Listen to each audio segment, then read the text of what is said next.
Welcome back to Curious Christianity, here with Nathan Bozeman, the Epitome.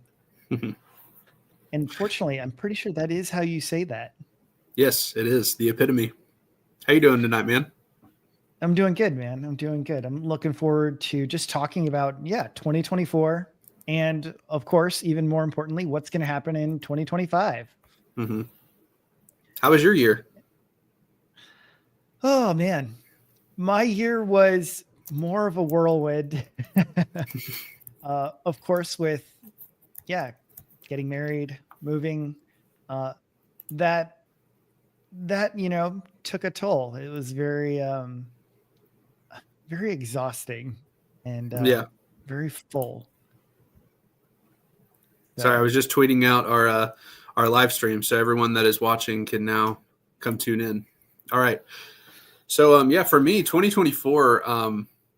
For you, I know you moved like across the world. I don't know if you want to share with the people more fun. about that.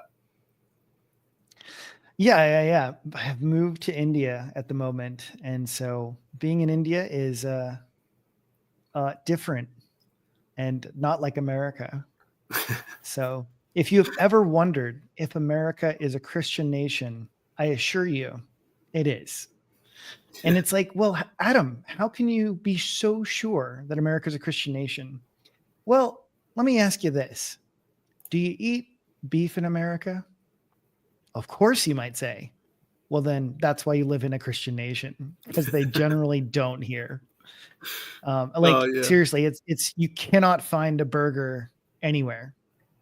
Wow, that's So tough. I had a steak tonight. I'm sorry to rub it in, but like thanks a that's lot. just it. It's just like so common here. You know what I mean? I guess before you moved, you maybe didn't think about that, and then now that you're there, it's like, wow, I can't have any beef. This is horrible.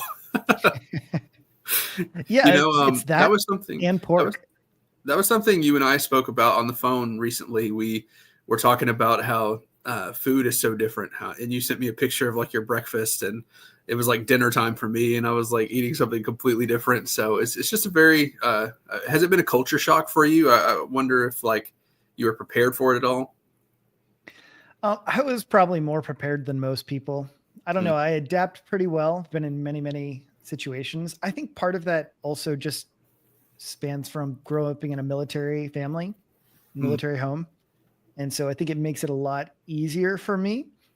And then, I just have such a diverse set of, I don't know, skills, abilities, and cultures that I've interacted with that, it's okay. I mean, yeah, certainly I miss some things about food, but other than that, really, there are some good meals here, and it's definitely way different. I actually, for those that are listening, Adam and I, we met at an apologetics conference last year in person for the first time. Not And well, yeah. Not like we met for the first time, but oh, we yeah, yeah. met physically for the first time. Oh yeah, we were friends on X and stuff like that before. We had done a couple live streams together, but then we like saw each other for the first time in person. And I actually got that kind of I guess vibe is the right word. I don't really like to use it, but that vibe from you, I guess that you seem very adaptable. You seem like you could get around. I don't know. You kind of gave off that impression. That's the word I'm looking for.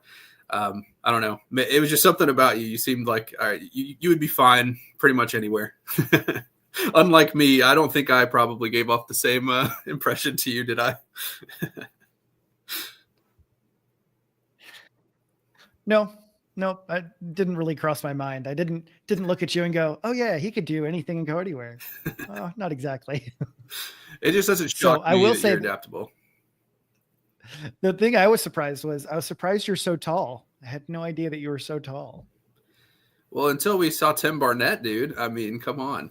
Uh, it's funny. One of my buddies and I, we were watching. We saw a picture of like all these apologists together. It was like Tim Barnett, Mike Winger, David Wood, and it makes me think Mike Winger and David Wood are like 6'5" too, because they were like pretty tall looking next to Tim Barnett, and I know how tall he is. So Yeah, that was what I was surprised how tall Mike Winger is. yeah, yeah. So Yeah. I'm like 6'2.5". So maybe I don't look it on camera, but yeah, I'm a big guy. Yeah. But yeah, So tell me more about 2024, because you have had like a ton of debates recently, and I've been enjoying those. I want to hear more about those, man. yeah. So I definitely did. I did probably the most inadvisable thing, and that was I took on 6 debates. I think it was 6 debates in 2 months, something like Yeah. that. And well, it's one thing to have 6 debates. It's another thing to have it on 4 different topics, 4 or 5 different topics. And so having that many debates on different topics is usually not a good idea because you're spreading yourself out. Yep. But I would say that I had so much kind of just general prep time beforehand in the last couple of years. Mm-hmm. So I really wasn't doing enough in being proactive online and like putting out my content, but I'd been studying lots and lots, behind screens. And so then finally I was like, okay, like, yeah, let's go do this. And so I debated on young earth creationism, animal death before the fall, amillennialism, annihilationism, and it was just definitely a whirlwind of debates. But and I also debated on that believers don't go to heaven. So I guess there's number 5. So 6 debates in 5 different topics, and I feel like they went really well. And Mm-hmm. for me, of course, it's solidified my views on some of those positions even further. I'll say this. This would probably be my big sort of complaint about 2024 is that I feel disappointed. I feel disappointed with Christian academia, biblical teaching. And I'm not really sure. Should I have had higher expectations or should I have had low expectations? I'm kind of lost as to which one it should be.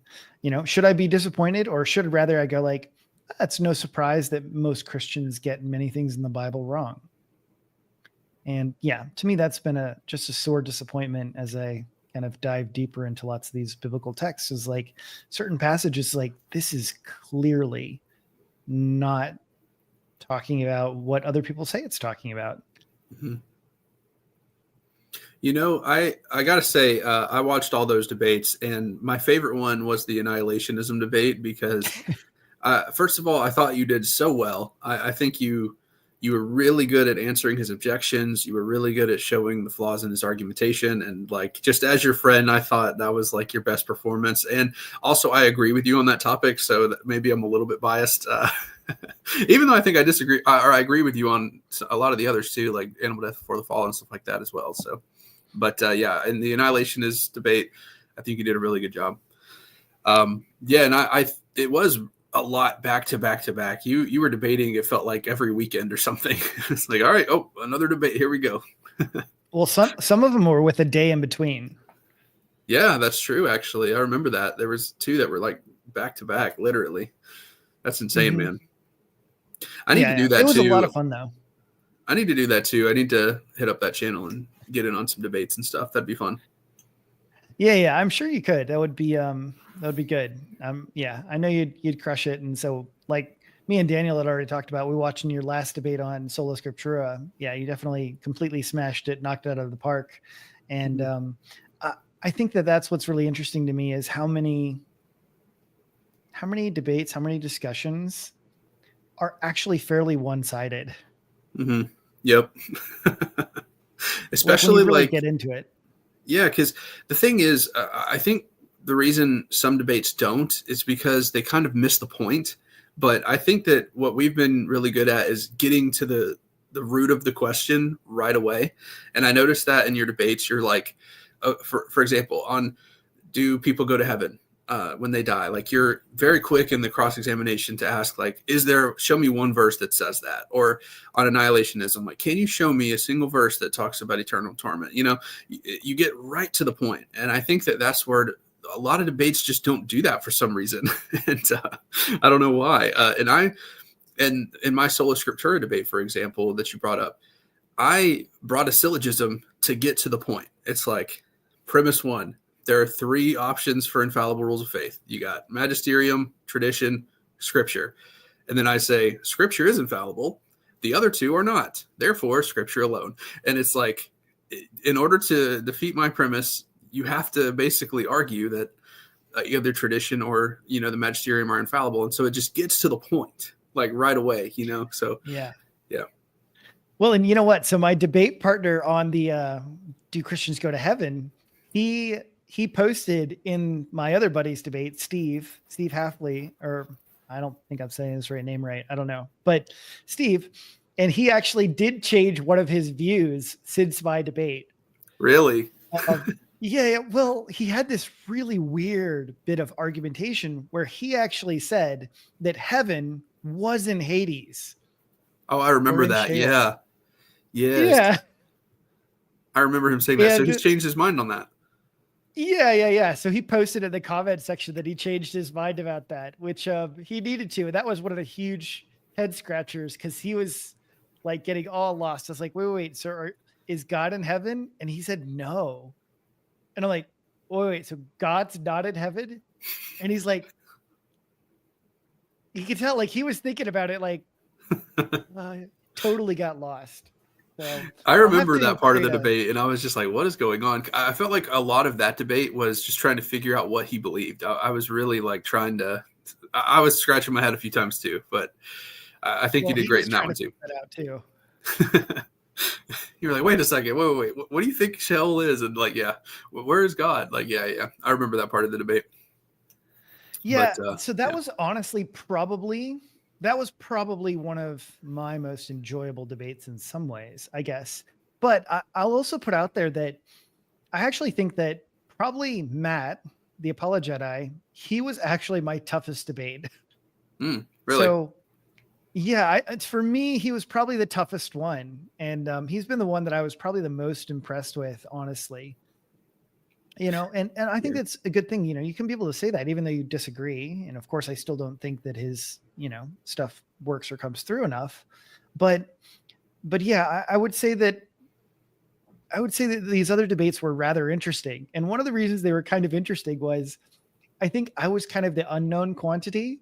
And as far as I can tell, like they were kind of a little bit surprised at how difficult some of these debates were. They weren't really expecting them to go the way that they did. And even good old Kent Hovide, which I definitely got lots of good comments from that debate, even though most of them were negative against me. But, the one huge one was the animal death point in which, Kent was just like, well, yeah, never heard that argument. I'll have to think about that one. Yeah. Kent was, I actually thinking back on your debates, I do think that you're right that Apologeti was the best debater. I think Kent was like he had the strongest rhetoric though. He came right out the gate like, you have the wrong Bible, like you're using the wrong translation, like throw that one in the garbage. And it was just like, yo, dude, chill. Like he came swinging. But I love that you matched him, but you weren't aggressive. You weren't like, okay, you took the gloves off, but you didn't do it in a hateful way or anything. You kind of said, okay, if this is the kind of debate we're going to have, let's do it, And so I love that. So the ours is layman coming seminary. up soon. Let's see. Oh, forgive me. I don't know. Hey, maybe layman, he's talking about me. I have some debates coming up. Maybe he's talking about me. There we go. The layman Yeah, seminary. I'll have to check out that YouTube channel. Let me see. I'll look it up and make sure. But yeah, I do have a couple debates coming up, by the way. We'll talk about that soon. Yeah. But yeah, I really enjoyed those. I'm really hoping for more debates on those topics. One of the big ones I really want to do more on is I would love to do more on the animal death before the fall, because that's a huge belief that many, many Christians believe. And I don't think they believe it for any good reasons. Yeah. I actually was just arguing on Twitter with Jonathan, Dr. Sephardi or whatever. And we went back and forth and pretty much, yeah, like he gave out like lots of the standard arguments. And I just think they're literally terrible. Like they're just not even remotely close. And to me, it's like, yeah, those are the best arguments around and in place. And none of them even hold a glass of water. And so I think that that's one where I feel like even if you're a young earth creationist, you should believe in animal death before the fall. That's what I think. I think that it is practically almost the clear teaching of Scripture. So, and I get it. It's not like exclusively said in there, but yeah. And sometimes people ask like, well, what's the strongest argument? To me, one of the strongest arguments is, are animals vegetarian? And the answer is no. Yep. And they're like, okay, so what? But they were. Well, where do you get the idea that they were from? And it's like, well, it says in Genesis 1, right? And it's like, okay, cool. And does it ever change from that? No. So you should believe that animals are vegetarian today. And if you don't, it's because you don't believe the Bible. I don't know. To me, that's how it breaks down. Or there was like this big evolutionary event after the garden, or after Noah's Ark or whatever. Yeah. So I'll tell you, that's the other thing that's been surprising to me, is which arguments stuck out the most. Because sometimes you might have in your mind, oh, this argument will do really good, but then everybody likes your other arguments. And it's like, oh, okay, well. So, because personally, like on the animal death one, the argument that I think is one of the strongest is the tree of life argument. Mm-hmm. And that's just the idea that the tree of life is the source of immortality. Animals don't seem to be participants, or at least it would also be impractical to suggest that shrimp and octopuses and everything has to climb up on land to eat from the tree of life. Therefore, animals don't have immortality. And if animals aren't immortal, they're mortal. Therefore, they'll die. Yep. Because the source of life is the tree of life. And whenever they were removed from the garden, he said, we have to not grant them access to the tree of life. Like, they can't live forever. And so that was why they were removed from the garden. So, yeah, I think that's a strong argument as well. And especially for the young earthers, because they do take a very literal hermeneutic. And so they're going to say, like, there was a literal tree. They were literally not able to eat from it, And so I think that for those kinds of reasons, it's very, very strong. Yeah. So, yeah, it was definitely interesting. And it was also interesting just getting to prep and debate. And those were the first formal debates, that I've ever officially done. But certainly hoping for more. Oh, Pooja's in the chat. Hey, Pooja. That is Adam's wife. Yep. I love how she always calls me Nathan, bro. It's awesome.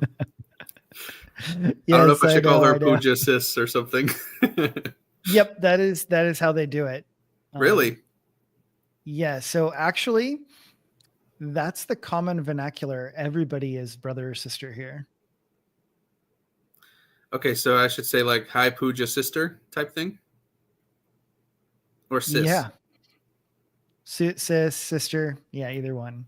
Okay. All right. I'll learn that. I'll remember that. I didn't know that. Okay. Yeah, I'm seeing a lot of people commenting. Hey, Sarah, how you doing? That's so my editor's name is John, and Sarah is his wife. And we got Daniel in the chat. Lots of people. Hey, everyone. Yeah, so we're here to talk about how 2024 went and what we have planned for 2025. I know that I've got a lot of interesting stuff that I'm looking forward to in 2025, but do you want to reflect on 2024 a little bit more? Yeah, well, I think also I would like to just talk about as well, like kind of the general trajectories and stuff. And we'll be having good old Darwin to Jesus coming up here soon, and looking forward to him joining us. But and Daniel loves your shirt. Dude, he hates my Carhartt shirts. I got this just for you, Daniel. I'm not even kidding. I literally I told my family that they were like, what are we going to get you for Christmas? And they're tired of me asking for books. And so I said, buy me button-up shirts. My friend Daniel hates my Carhartts. And so I said, buy me some plain button-up shirts so that my friend Daniel will not make fun of my shirts anymore. And so I bought these specifically for you, man. So I hope you like them. That's awesome. Yeah. But, with the three of us, and even why I kind of named this stream, the trifecta of apologists, is that we each kind of are focused in different areas. Yeah. And so I've been much more focused on what I'll call like biblical apologetics. And that's like giving answers towards, questions that the Bible is asking. And, trying to answer some of the interesting ones. Of course, I just did my piece on Lazarus and the rich man, which I am quite proud of. Yeah. That was a good article. You You should know what's a link little that in bit the description, funny? by the way. Link that article in the description so people can see it. Yeah, I should. I'll do that. You know what's funny actually? You know who else is going to get all the glory? not Who? not that I'm, only in it for the glory, but Mike Winger. So Yeah. he just posted about Lazarus and the rich man and how he's changed his view from it's a literal real story to a parable. Let's go. And so he's actually doing a video about it and everything. So yeah, it's kind of But you it's did kind it of funny. first, and we're all here first. Before the video drops, Adam thought of it first, and the article is dated. You can prove it that this was your view first, before Mike Winger made it cool. Yeah. Now I will say, like, I got a little bit of inspiration from Chad Bird, who's another Christian, creator and stuff. But several bits of the article are still completely original to me. Well, So actually, while we're talking about it, maybe people in the audience haven't read the article. Like, talk about why is Lazarus named? Because I think a lot of people, whenever they think of this story, they think it's a historical narrative because Jesus names the man in the parable. And you think that that's actually an important part of the parable. Like, it's actually like the point. So tell the people a little bit about that. yeah, I think that is the big mistake. And so every time now when somebody brings up the idea, but Lazarus is named in this one, and nobody else is named in any other parable. And that's the argument. Like, that's pretty much to me the bulk of the argument as to why people think it's a real story instead of a parable. And for everyone that makes that argument, to me, it just seems like you don't understand the parable. If you think that Lazarus is named, therefore it's real, you don't understand the parable. And one of the questions I usually ask is, then why isn't the rich man named? And they kind of just punt on that one. They don't really have a good answer. And that's why I feel like what I've proposed in my article answers all of the major questions, and it answers why the rich man isn't named while Lazarus is. And it really goes back to Exodus. Abraham says that, hey, if they don't believe Moses and the prophets, neither will they believe one who, even if he is raised from the dead. And so we should go back to Moses. Well, what did Moses write? And when you look at Exodus 33, God says that, hey, Moses, you have found favor in my sight, for I have also known you by name. And that initial idea was completely eye-opening. And it's the idea that Lazarus is named because he is known by God. And this idea is all throughout Scripture. Every time the book of life is mentioned, that's the idea. God knows you by name and has your name written in the book of life. And that's like your reservation to the wedding banquet. Every time you see the wedding banquet mentioned, and then it's talking about those who are brought in and those who are kicked out. It's like the bouncer checking at the door. Hey, what's your name? Oh, never mind. Sorry. You're not on the list. We don't know you. You got to go out. Right. And then they shut the You're just doors. some rich man. Yeah. And that's it. Right. And that's also why the rich man's name isn't mentioned, because God doesn't recognize him. And that's exactly like what's going on with, Matthew chapter 7, right? Away from me. I never knew you. That's the Hey, T exact verse I Brown in was the chat thinking too. of. Yeah. Hey, who? I'm sorry. Oh, Travis Brown. what's up? Hey, what's up, man? I didn't see him. You said his name is Travis, right? I think so. I think so. Yeah, Otherwise, I've been saying it wrong all this time. Okay, yeah. I talked to him a little bit. How you doing, man? I hope your name is Travis. If I'm right, or if I'm wrong, I'm sorry about that. But Mr. Brown, thanks for tuning in.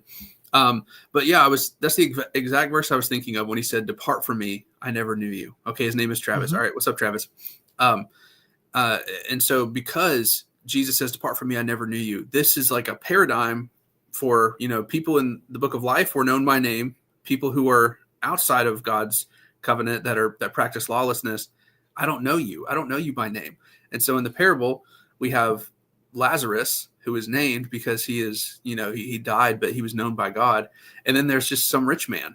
right? Because he's not known. Mhm. So I think it's really cool. Yeah, no. Yeah. Yeah. No, exactly. And to me, that was totally paradigm shifting. And then the other one that I thought was huge, for me, it was super huge. I've been a little disappointed that nobody else has thought it's been as huge, but Mhm. just the notion of Abraham's bosom, because everyone's like, oh, Abraham's bosom is this place where believers go. But that's also, I think, just not the case according to the Bible. Abraham's bosom just means that Lazarus was reclining at the table next to Abraham. Yeah. And so everyone thinks like, oh, well, he went into Abraham's bosom, which must be this place where the righteous go. But all it's referring to is the idea that Lazarus was reclining next to Abraham. And this is kind of confirmed when it talks about John being in the bosom of Jesus. Mhm. And all the translations are going to say he was on the bosom of Jesus. But Mhm. if you just look at the Greek, it's literally translated as in the bosom of Jesus. And it's more of, I don't know, it just sounds weird to say in English that somebody's in your bosom. And that's why they translate it as on, because they know what it's referring to. So, Wait, sorry, we just got something. SFT said our debate is January 25th. Do you have a debate on January 25th, or do I have a debate on January 25th? you tell me. What's the debate on? Which one of us are you debating? There we go. We're both confused. I know I have a couple debates coming up, but I don't recognize your handle, so I don't know if you're Adam. Okay, he's debating you, or Which she's topic? debating Amel. Sorry, I've got. Oh, I know. Hold on. It's all right. Now you're just gonna kill me for forgetting your name. Jennings, right? I think it's Jennings, pre-mill versus on-mill. Yeah. Okay. Yeah, so we're I was about to say I feel bad Charles. because I know I have a couple debates coming up, but I don't recognize the handle at all. Yeah, this is the first Okay. time we've got to interact at all. We haven't actually interacted any time before. So and yeah, forgive me, but I also have another. I'm debating Ben.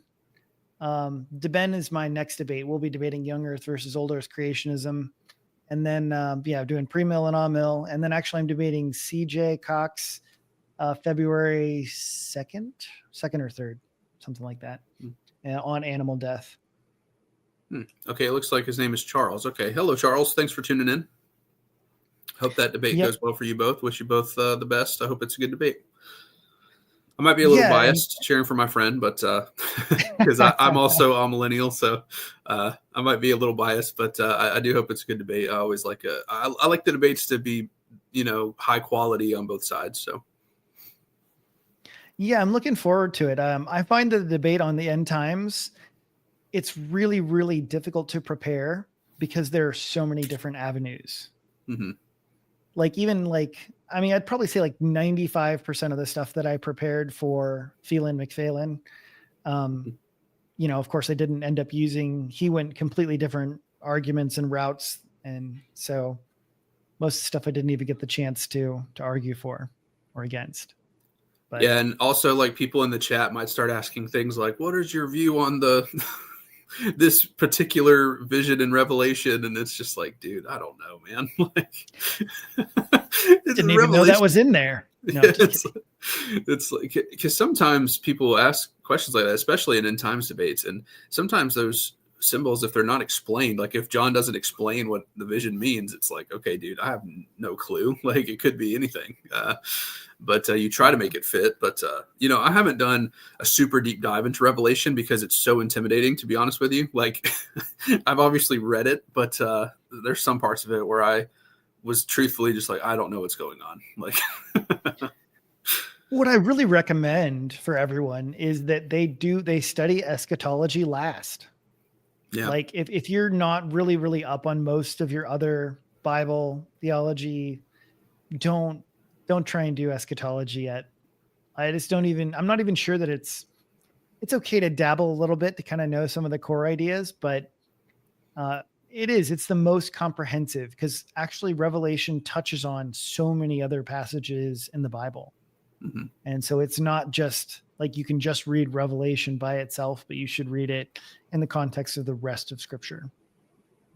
I totally agree with that. And, especially because I'm doing more of a deep dive into theology. For those that don't know me, or if you're like a fan of Adam and you've never heard of me before, so I tend to focus on the history of the Bible. I'm much more into like manuscripts and, church father attestation and, looking at the gospel specifically, arguing for the resurrection, arguing for the reliability of the gospels from historical perspectives. And that's much more like my niche.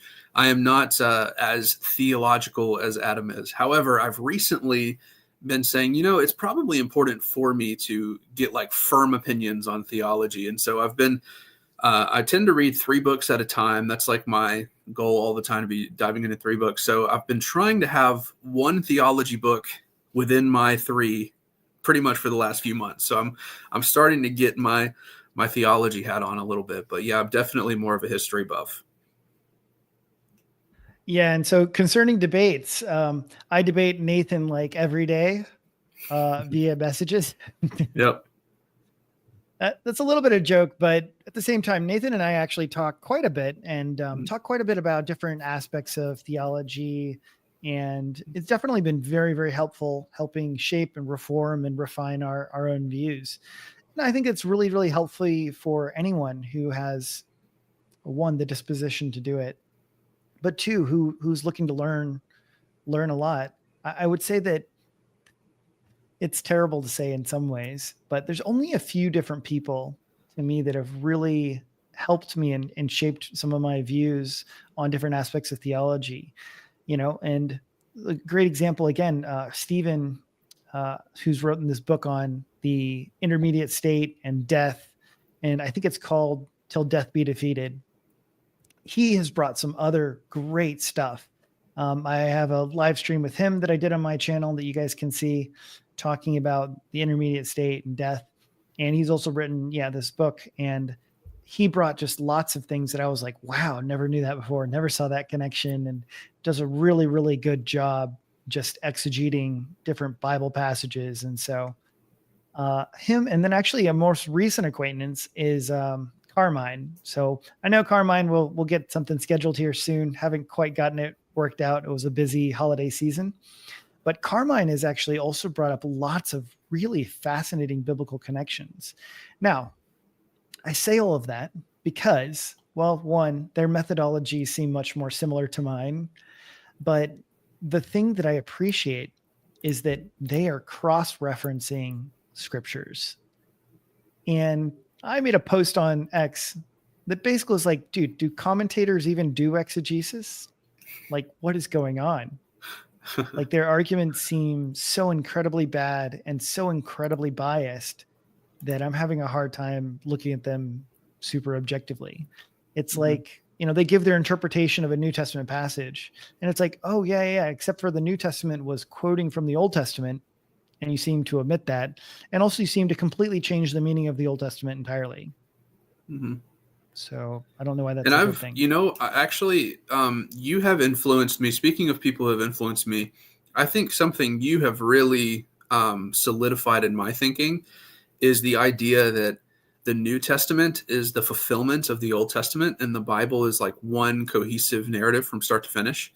And I think, growing up as an evangelical, I always heard that and, would pay lip service to that idea. But I think that as I'm learning more and more, a lot of times what you notice is that New Testament scholars and Old Testament scholars don't really talk to each other. It's like they're in different departments in the colleges and the seminaries, and they don't really share notes or exchange notes. And so you'll have Old Testament scholars that are completely missing the Christological implications of the narrative.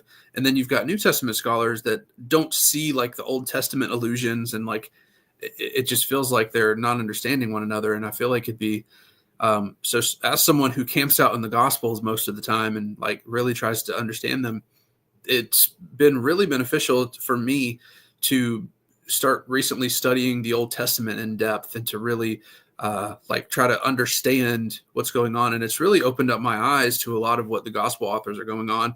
I noticed that John in particular really loves the book of Genesis, and he references it more than any other New Testament author that I'm aware of. Like it's just like a reference to Genesis after reference to Genesis. And you miss it if you're not in the Old Testament. And so, and I recently heard a New Testament scholar, or rather, sorry, an Old Testament scholar say this, and it also has kind of been something that stuck with me. He said that the Old Testament was Jesus's education. And so the Old Testament is the kind of thing that brings about Jesus. And so we need to understand it. And so that has really stuck with me. And so I want to say to you, Adam, thank you for really solidifying that idea in my thinking, because it's really changed the way that I even view the Gospels, like trying to find the Old Testament and references there.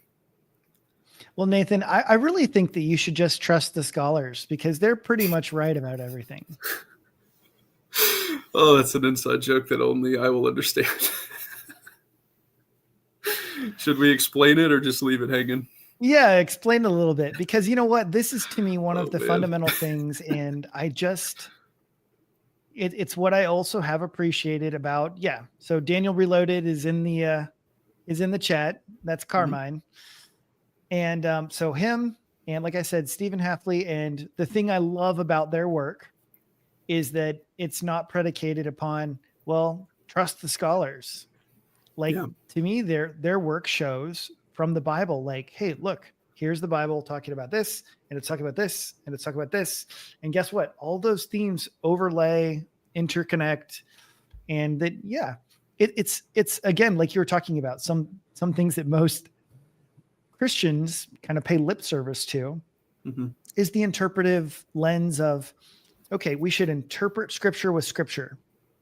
And I hear people say that, but then when it actually comes down to it, they don't actually do it. They don't actually use scripture to interpret scripture. They just kind of move on.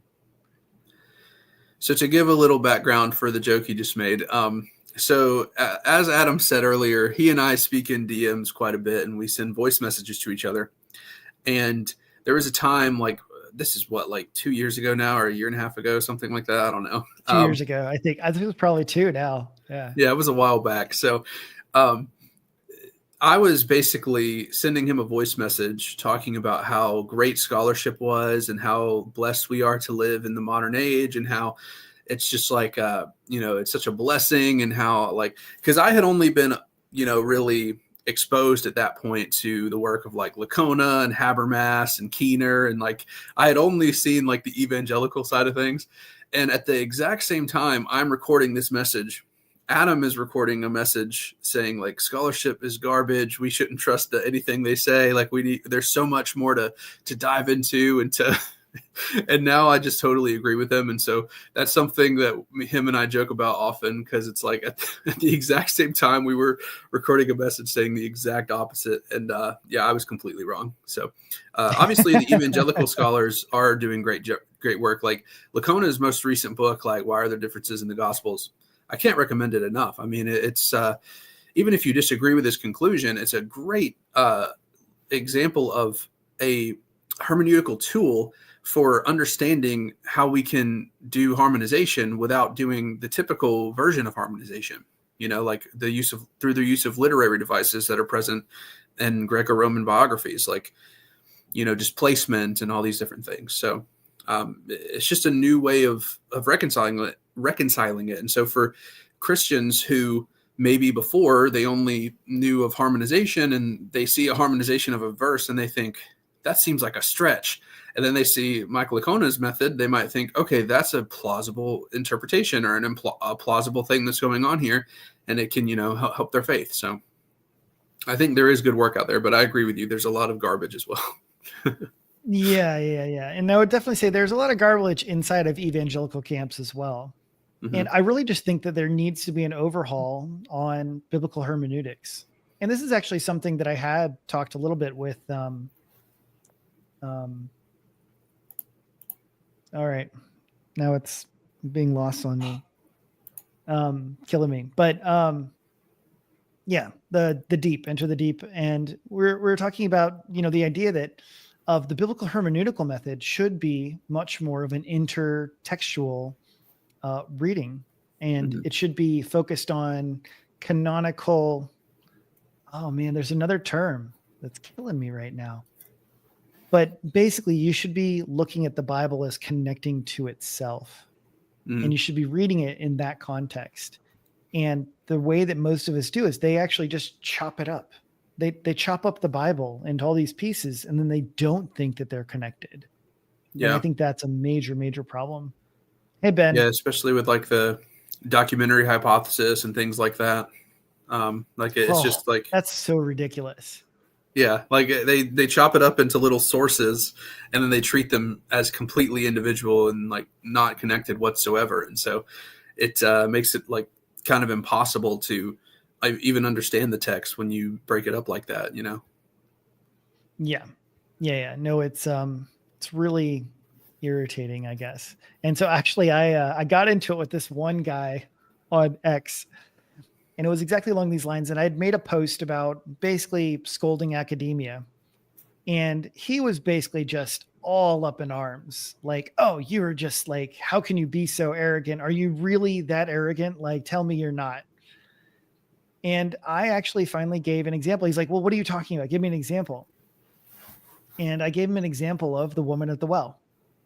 And I said, yeah, okay, why isn't scholarship connecting this with the Old Testament and like what the Old Testament was trying to convey with the story? Right. And he just lit into me. He's like, oh, I'm a pastor. You know, I graduated from seminary and all the seminaries, you know, and he gave me his notes for his message that he preached on this. And he's like, look, I connected it here in Kings. I connected it here in the Old Testament here. And I basically literally just said, you're the problem. Exactly. You totally missed it. Yeah. Out of all the Old Testament passages that you quoted and connected with this, the one you didn't, or the 5 other examples that you didn't, were the woman at the well. You never once mentioned what? The woman at the well and how she meets the angel of the Lord. This is the first example of a woman at the well.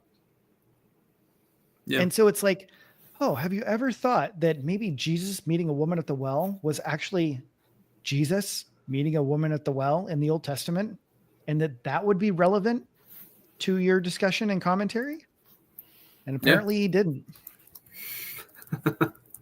You know, I think the greatest thing about that is that he was also exactly saying, right, this is standard in seminary. And I was pretty much like, yep, exactly, right? This is standard in seminary. And guess what? There are 5 examples of a man meeting a woman at the well, each one of them significant. Moses meeting a woman at the well, you know, the servant of Abraham meeting a woman at the well, and you didn't mention any of them. So yeah, that's what I'm talking about. You guys seem to missed out on the most direct connection from the Old Testament. But they don't think they have. That's the worst part. You know, I love it. I can't. Oh, it's one of the quotes that says, like, I'm not sure what's worse, your aim or your pride in it. And John, the legend. I'm late, but I made it. John, dude, he's the man. I love John. He's a great dude. John, we should catch up sometime. I know I've been incredibly busy. I'm sure you've had your own stuff going. I'm glad you've been doing all sorts of great work, John. Shout out to John. John does the editing, and he actually also, just for those that are on my channel, he produced the graphic for my intro. And it's really, really awesome. Gotten many, many compliments. So if anybody is looking for somebody who does some great work, it is John Addington. Yeah, so. he's a great editor. He actually just started his own YouTube channel, and he's starting like his own editing like company. So that's really cool. So I really think he's going to do well. So if you guys know anyone who needs editing, he's the guy. He edits all my videos. So if you want a sneak peek of his work, go on my channel, or you could go on his channel. He's in the comment section, and he has 2 videos that he just put up. So he does great work. Yep. So you had a debate, which was probably one of the most interesting debates, that you debated sola scriptura, right? With an atheist who was defending the Catholic position. Yes. You know what was funny How does that work? So Schwa is his name, and he is a atheist who married a Catholic. And so he considers himself a cultural Catholic.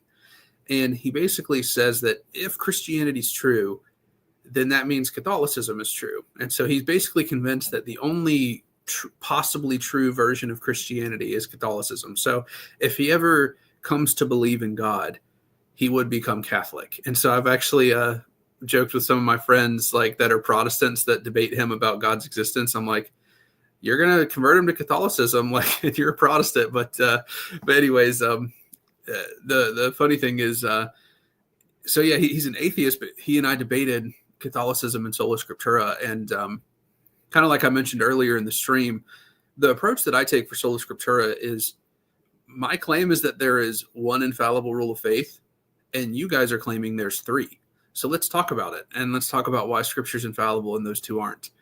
And if you want to show me why they are, we can have a conversation about it. But I'm just tired of the way the conversation normally goes. And I think kind of like you were just saying, you're annoyed with academia and things like this, when I'm kind of annoyed with how the Catholic Protestant dialogue normally goes. And so I'm trying in my videos on the topic to really get down and to the point. You know, there was a video I released yesterday on it, and there's this Catholic. He was basically saying, like, here are two questions that Protestants can't answer. And his questions were based entirely on a misunderstanding of sola scriptura. And so I've just found that, and to go back to the debate, it felt like Schwa was misunderstanding it as well, because he brought up things like the verse in 2 Thessalonians, I think it is, where Paul says, like, listen to my teachings in word and letter, as if a Protestant would disagree with that.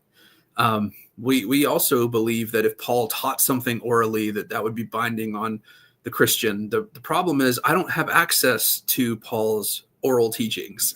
So there's no way for me to have epistemic access to his teachings, and there's no way for me to actually access them and know what they are. And so the only place where I have definitive teachings from Paul are in the Bible. And so sola scriptura, right? And so that's kind of the idea, is like, I'm in my debates with Catholics, I'm really trying to get down to the point. Like, what are we talking about here? And so I think that's one thing that I hope to change in the future as we're talking about what's coming up in 2025. I really hope to try to redirect the Protestant and Catholic discussions, because, they're just they miss the point. That's what I want to say about it. I talk to Paul every day in my morning prayers. Nice. That's a joke. I don't even know what that meant, but okay. Well, I mean, look, if you're Catholic. Oh yeah, true. Just saying. That's true. Even though Peter says in Acts to not venerate him. Well, he didn't know what he was talking about, even though he was basically saying, wait till I die and then venerate a picture of me instead, you know? Yeah, it's in our DMs, Daniel. Oh, not seeing it. Yeah, I can find another one. Don't worry. Cool. All right. Yeah. The Catholic stuff is so, I don't know. While you're doing that, I'll talk really quick about kind of some goals that I have for the Catholic Protestant discussions, because that is an area where I'm kind of getting pulled into a little bit, which I'm thankful for it. The Catholic discussions, they're very popular right now. I'm noticing there's a lot of people converting to Catholicism, and in my estimation, they haven't really studied the issues. They go to an evangelical church. They've never heard of church history or anyone in church history. They don't know anything about the church fathers. And then they basically get asked a question like, how do you know what books are in the Bible? And then they're like, well, I'm going to Rome. And that's pretty much how it goes a lot of the times, unfortunately. And so hopefully what I want to do is try to show Protestants that we can understand church history and still remain Protestant, because the Protestant sola scriptura paradigm is in the Bible. It is in Scripture, and the Catholic paradigm is not. And so I kind of want to help show people this. And this is hopefully a talking point I'm going to bring up a lot more in the future, because this is something I want the Catholics to answer. You know, the Old Testament, which is the New Testament again, is a fulfillment of the Old Testament. They don't have an infallible tradition in the Old Testament. They don't have a teaching office in the Old Testament that makes declarations. And when Jesus corrects the Pharisees that have this tradition sitting on the seat of Moses, he corrects them according to the word of God. This is the Protestant paradigm in practice right there. And it's right there in the Bible. And so I think the burden of proof is on them to show me why I have to exit a paradigm that is not in the Bible and take on a new one. So that's hopefully a argument I hope that more Protestants will pick up this year. Yeah, for sure. And that's the other thing is that I really appreciate is that we actually are trying to make some reforms and changes with some of these arguments. These aren't just for fun. Like seriously, I want you guys to change your view because these arguments are so strong. So, all right, Nathan, should we welcome in atheist royalty? Atheist royalty is coming in. Ladies and gentlemen, the man with the better hair. Darwin to Jesus. And the man feared by... What's going on? Better hair than you or than me? Yeah, if it's better hair than me. You, Adam, it's not really much of a compliment. Is that... I know you like to stay anonymous, but do you look anything like that, Daniel? Like, or is that just like a random picture? I don't What do you mean? That's just a picture of him. It's a profile picture. Oh, that literally is him. Literally me. All right, well then you've got good hair, man. I'll take the L. I'll be second place. Adam, do I have better hair than my PFP? What do you think? I don't know, man. You're looking pretty good. I think you could. You're really close to Mormon looking good. You know.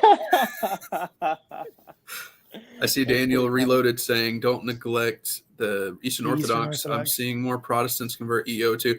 Yes. Okay. I'm going to do a lot of work there too, because, well, here's the thing, as Gavin Ortland has pointed out, that the Eastern Orthodox Church, they affirm Nicaea II and icon veneration as an infallible practice that is necessary and required as a part of liturgy. And so I think that a lot of the arguments against the Roman Catholic Church on the icon veneration issue can be literally with strict propriety just taken and argued against the Eastern Orthodox Church as well. Now, that doesn't necessarily take care of all of them, because I think the Oriental Orthodox, if I'm not mistaken, they had a schism after the Council of Chalcedon around 400 AD. And so more work would need to be done to deal with them. But the Eastern Orthodox Church, like the bigger sect of it, basically, if you understand the issues surrounding icon veneration, you'll be able to deal with them as well. So, yeah, I definitely think, that they're wrong. Yeah. I definitely think that they're both wrong. And of course, to me, my arguments is for why believers don't go to heaven, to me, is also discrediting to both Catholicism and Eastern Orthodox. But here's one more argument against them. Sorry to cut you off. Just hear my general arguments against Eastern Orthodoxy. Number one, icon veneration. Number two, the filioque is not heretical. Even if you think it's wrong, it's not a heresy. And they think that if you believe in the filioque, you are going to hell. And that has been taught by like official Orthodox teaching. And so it's like especially because fathers have taught it basically for centuries and centuries and centuries, and so it can't possibly be heresy. And so those would be two like really quick arguments against the Eastern Orthodox, that the filioque can't possibly be something that sends someone to hell. All right, so Nathan, when are you going to debate Luigi? I don't even know if he'd want to debate me. He said I'm annoying, so that's fine. That would be a fun one, though. That would be a fun one. Oh yeah, he'd be a fun debate. He I think he's definitely one that would be a more difficult debate opponent, but I also think that if I had time to prepare, I'd be fine. It would be interesting to see. I think that he would be very difficult. I think he would. Yeah. I think he has very strong rhetoric and he's very quick. Yeah, that's what I was trying to say. I don't want to. I don't like. I guess speaking about others when they're not here to say anything back. But I do Unless think we're he would. saying good things. Yeah, he would have strong rhetoric, and it would be difficult to deal with. I'll just say it that way. Yeah, I think so too. So That'd be the hardest part. if we got any Luigi fans in here, yeah, Yeah, I talk to him sometimes. Yeah, I think personally, him, he would be the strongest Eastern Orthodox debater other than Jay Dyer. But the problem is with Jay Dyer, he's a presuppositionalist, and so like if I were to debate him, it would pretty much just be like he presupposes the Eastern Orthodox Church is true, and then like that would be the whole debate is like, can you presuppose that? And I'd rather not have that debate. So I'd rather debate someone like Luigi who won't just presuppose Eastern Orthodoxy and go from there. See, So I don't think you're representing presuppositionalism correctly right there. But you're not a fan of presup, so I would expect that. So that's all right. But, well, he's a presuppositionalist for Eastern Orthodoxy specifically. That's why I'm saying but this is the thing that a lot of people think about presuppositionalism, which is that it's this idea like I'm just going to start from this presupposition and then argue from there. And I think that that's kind of like a misconstruing of what presuppositionalism is. The way that I think of it is it's like, okay, well, there's only one truth. And so we're like trying to fit different keys into a lock, and the true key will unlock the door. And so it's really just kind of like arguing about which key is unlocking this door, which key is true. And you're basically saying, okay, this key here with these presuppositions unlocks this door, should unlock this door of truth, and this is why. And this key over here, like your Mormon key or your Muslim key or your Catholic key or whatever, doesn't unlock the door, and this is why, like because of these contradictions or whatever. That's the way that I think about it. Well, I would agree with that in general, that there's only one truth, and that other truth, like anything that contradicts the truth, is going to be false. Yeah, I don't want to get into a presuppositionalist debate right now. Obviously, that's not what the point of this stream. But I guess a lot of times when you do debate those topics, it kind of just feels like, okay, this person is assuming their view, and I'm like having to, I guess, ground all of my foundational beliefs, which I can do and I'm happy to do because I've thought about those questions. But a lot of times it makes it so we can't talk about the actual topic. It's more like, okay, now let's talk about how I can know anything at all, and these kinds of questions. So, but yeah, that's why I wouldn't probably want to debate Jay Dyer, because it would mostly be like he would say, in order to know anything at all, you'd have to presuppose Eastern Orthodoxy is true and go from there. So, he'd probably make that argument, which is basically saying like Eastern Orthodoxy gives you the key to unlock knowledge, and your belief doesn't, and this is why. Anyway, I'm defending Jay Dyer right now. But well, that's because you're a presuppositionalist, Daniel. It probably is. He's actually the reason I joined Twitter back like 3.5 years ago. There's it says on my account that I joined 2021, I think, even though I didn't really actually start making posts and anything like that until at least 2022. But I joined because I wanted to listen to him in a space, and he was doing spaces on Twitter at the time. So that's why I actually made the account and got on here. I also want to say, I don't want to give anyone the wrong impression. I don't hate Jay Dyer or anything. I think he's actually, like, when he debates atheists, like, he's really strong. And I think that his content is really interesting. I think I actually watch his videos a lot when he tries to debunk Protestantism, because I do think it's important to hear the other side and hear their arguments and things like that. So I don't have any issues with him. I wouldn't have fun debating that, if that makes sense. I wouldn't want to have a debate with someone presupposing Eastern Orthodoxy. That's all I mean. Well, in fairness, I don't think anybody has a good time debating Jay Dyer. Personally, if there was anybody in the world that, like, if I had to debate everybody in the world except for one person, I think he would be that one person I wouldn't want to debate. It would be him, probably. I'm trying to think of like who else is even up there. Like maybe James White. He's very good. But I would say like William Lane Craig. I wouldn't want to debate him. I would much rather debate William Lane Craig than Jay Dyer, because at least I would. William Lane Craig is kind, in Oh, that's true. debates, and Jay Dyer, he's pretty ferocious.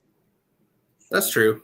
But William yeah, Lane Craig is just such an amazing, like, he's probably the best debater on earth. Like, just strictly like debating skills. I'm like, yeah, he would be the hardest one to beat in my opinion. But yeah, I think Jay Dyer would also be a very tough debate for sure. I actually think he'd probably be better than me at debating for sure. yeah, he's one of the best. Anyway, did we actually talk about what you wanted to talk about, Adam? We're getting there a little bit. I mean, we have me Okay. and Nathan have some, but All right, I I've been mean, listening hey, a bit here and there. yeah. Well, I'm glad you're here and everything. So Daniel's channel, who almost needs no introduction, the man who is feared or annoyed of by most atheists, but he is known. He has done lots and lots of apologetics against atheism. Mhm. And so that's been, yeah, great to watch. And I know that, like I said, many people have encountered him, but he's given many arguments that are very, very strong and just showing why atheism is mostly incoherent and a major Mhm. problem. I'm not sure Daniel would say that. Daniel would say utterly incoherent, but Yeah. got to start somewhere. Yeah, I think So that Daniel, atheism is just totally unviable. Sorry, go ahead. yeah, no. Tell me a little bit about your 2024. What was it like interacting with atheists around the internet? It was interesting, man. I mean, when I started this year, I was at 5,000 followers, less than actually 5,000 followers, because I hit 5,000 January 21st or something like that. I write down every time I hit another 1,000 followers, just so I'm like tracking that sort of thing. So, going from 5,000 followers to 35,000 followers, that's a big difference. Like back when I had 5,000 followers, I was able to reply to way more people, and before I got to 5,000 too, like I was able to reply to way more atheists and stuff. And now I have way less time because there's a lot more atheists that are, saying things to me. It used to be like when I first started my channel, anybody commented and I would reply. But if I were to do that now, I don't even think I could do it if I devoted my entire day to it, because I get so many comments. And then once you reply, you have to reply back to their reply. And they're going to reply almost every single time, even if they have a terrible argument. So I have to be a lot more picky and choosy about what conversations I want to have and which ones I don't, which is nice in a way and also not nice in a way. I kind of like have figured out which atheists are the ones that are worth talking to, because they're going to actually like have a conversation, and which atheists are just going to insult me or just use rhetoric and try to score points that way. So I usually just ignore those guys, or I just try to make an example out of them. But yeah, it's been an interesting year. Like I said, I've grown a lot. My account has gotten much bigger. I think next year, by this time, if things keep going the way that they're going, I should clear 100K, which would be awesome. But as far as just talking to atheists and stuff, I think it's been a really good year. I mean, I've had a lot of atheists that have been talking to me in DMs. Some of them have been like, man, I can actually understand this. They've read through some of my arguments, and I talk to them about design, talk to them about God, So a lot of the work that I do with atheists is actually done in DMs. It's not normally done publicly. But I think overall it's been a really good year. And that's part of my ministry, is talking to atheists. To me, that's probably the most important part. But another big part of my ministry is defending Christianity against atheists and helping Christians to learn how to defend their faith and to think about things like worldviews and these sorts of things. And I think that my account has done a good job. I hope that it's done a good job of that as well, because I know that there are Yeah, a lot of things. Yeah, go ahead. I want to comment about that, Daniel, because Sure. this is a story about you that you weren't around for. And it Okay. was one time I had popped in and there were most of the basically the trad wives on space, right? It was mostly them, and I happened to be in that space as well. And they were talking about you. Uh-oh. And yeah, yeah, I know. Hey, you're not most rambled, so you don't have as much to be afraid of. Because they're always trashing him. But they were talking about you, and that conversation really left an impression upon me because, of course, number one, you weren't in the group. Now your wife was, but they were talking to her and basically just talking about how much they liked and appreciated the stuff that you do, because many of the women, they're on X too, they're on Twitter, and talking and hearing many of the atheists, because yes, if you're online, the atheists will come after you for posting Christian content. And they don't know how to or want to engage a lot of the atheists. And sometimes maybe the atheists do ask questions that they don't know the answer to. But they mentioned that they felt more emboldened and were very happy to see you challenging and fighting them. And so they felt like that they could kind of stand behind you and felt like they were in solid ground because you were there defending the front lines. And even as well, shout out to autocorrect once said, yeah, why am I out here doing this? A man should be the one out here arguing and debating in some of this. So I want to just say that, yeah, your ministry extends to many of the other people that maybe have never even said anything to you, but felt encouraged and emboldened because you're fighting the fight that they actually don't want to, and nor are they equipped for. I don't know if you've ever told me that before, but that's really cool to hear, honestly. I mean, that's something that I care a lot about because I know that a lot of Christians feel that way, and not everybody has a passion for this. Not everybody wants to talk to atheists. Sometimes I don't even want to talk to atheists, but I want to do it more than anybody else, because I was one for one. So I understand how atheists think in general, not all of them, but I have a good idea about how atheists think about things. I was with them, I was in their communities and everything. And also, I feel like I kind of owe it to the Christians because I gave Christians such a hard time that I'm like, yeah, I need to deal with the atheists, like, let me take the bullets because I was throwing, I was shooting the bullets for so long. So it's like, okay, now that I'm with you guys, I know what's going on. I know what their side is going to throw. I've seen all this. I've said all this, and I know how to react to it. Because a lot of times I know what the atheist is going to say or where they want to go before they know themselves because I did it before they started doing it and I did it better than they did it. So it gives me a big advantage. But yeah, I'm really happy that that is having that effect, and I hope I can continue to help embolden Christians because I want Christians to be bold. I truly believe that Christianity is true. I know that it is. And I want Christians to not be afraid when they speak to atheists or even when they think about atheism. I want them to know that atheism is absurd and that even atheists don't believe that atheism is true. Like that's the main thing that I want Christians to get and to understand. It's like atheists don't care about the implications of atheism because they don't care. They don't care. And it's not about atheism. It's not about truth.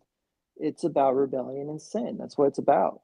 And if they did care about it, they wouldn't be arguing. They wouldn't be talking about truth. They wouldn't even be breathing, if they cared about the implications of atheism, because that's how serious the implications of atheism are. Like if there was no God, it wouldn't make sense to be reasoning and it wouldn't make sense to believe in things like laws of logic or induction, uniformity of nature, or any of these things that we just take for granted. All that stuff goes out the window in my view. So anyway, I'm kind of Yeah, but rambling here. but Daniel, if you just give them the evidence, Right. they'll believe. Yeah. Could you tell us a little bit about that beam? Look, there are several things that you have said and posted out there.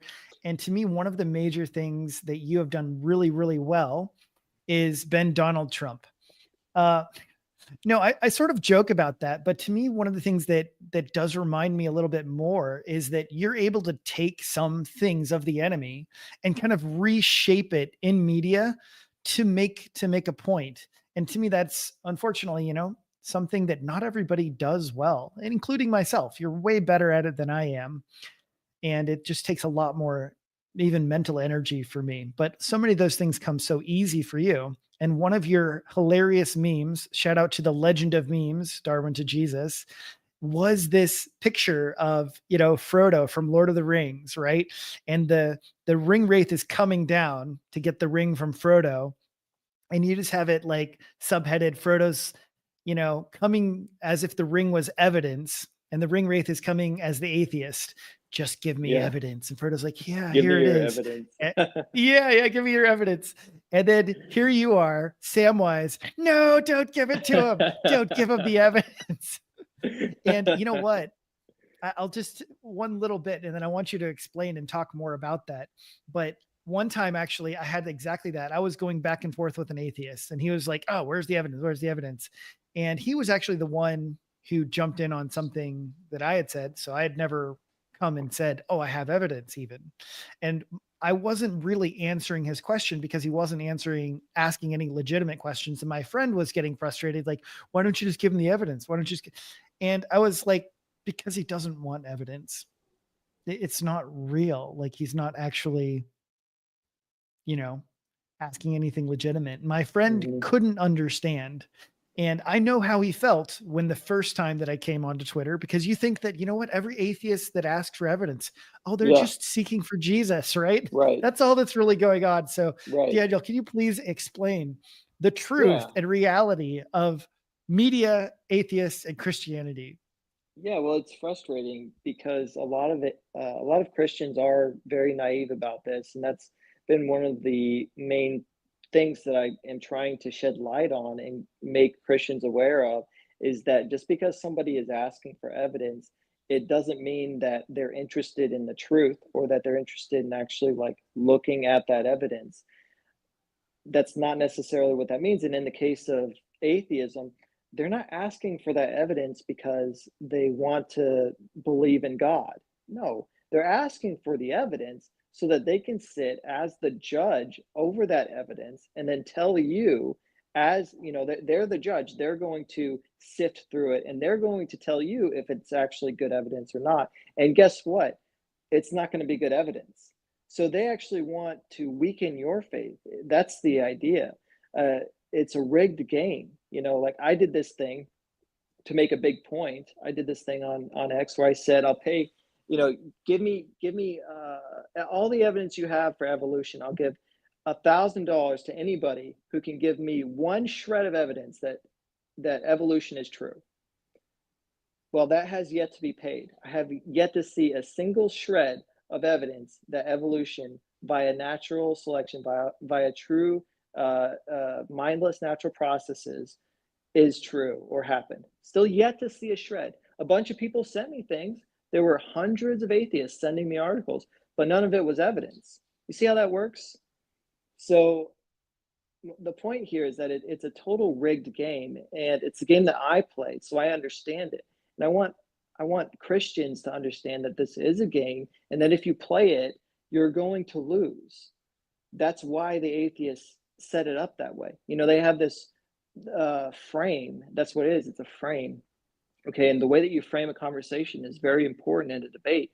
And they have this frame where God is a claim, and claims are default not true unless proven true. So it's like a court in their mind. That's how they're trying to frame it.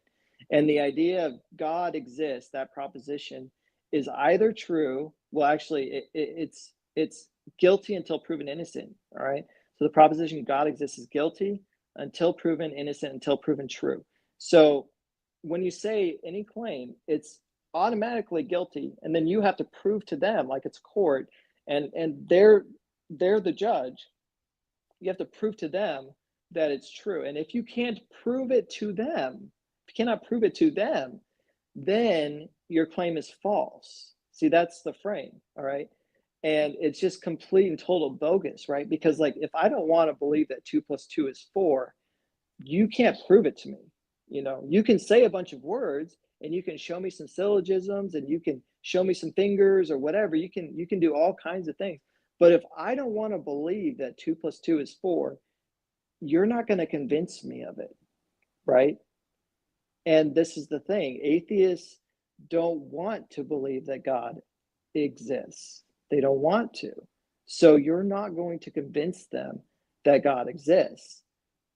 They have everything that they need. Like, the evidence is all around us. The fact that the world is intelligible, all the evidence for design in life and the fine tuning. I mean, the fact that we have obligations, like moral obligations. I mean, there's so much evidence, and God gives us the knowledge. Like, he has it in us. Like, we just know. That's why they say there's no such thing as an atheist in a foxhole. They're going to start praying because we all know that there's a God. We all know that we have a maker. So it's not about evidence. It's about rebellion. That's what I want Christians to understand. The problem isn't that they don't have enough evidence. They've got all the evidence they could ever want. Like, everything in existence is evidence of God. Everything. Okay. And that goes to the contingency argument, right? But everything we see is evidence of God. They've got all the evidence they need. That's not the problem. The problem is rebellion. Daniel, I want to tell you a story that's exactly like this. And there was a Christian, and he was talking with an atheist. And this atheist he actually was a high-ranking military official who had actually seen combat overseas. And the Christian was pretty much like, he's like, well, look, everybody believes in God. And he's like, no, they don't. I don't believe in God. And he's like, I'm sure right now you don't believe in God. Life is good. Everything's fine. But he said, you know what? When it really comes down to it and your back gets up against the wall, you cry out to God. And the atheist kind of looked around a little bit. He leaned in and he's like, how'd you know? And the Yeah. real thing he says, he's like, I'll tell you what, there was one time downrange and their company got pinned down by the enemy. And it was looking like this is going to be the end. We're going to die.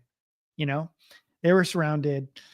And he said, in that moment, he was an atheist at the time. He said, in that moment, he stopped and he was like, Lord, if there is any way out of this, will you please save me? Right.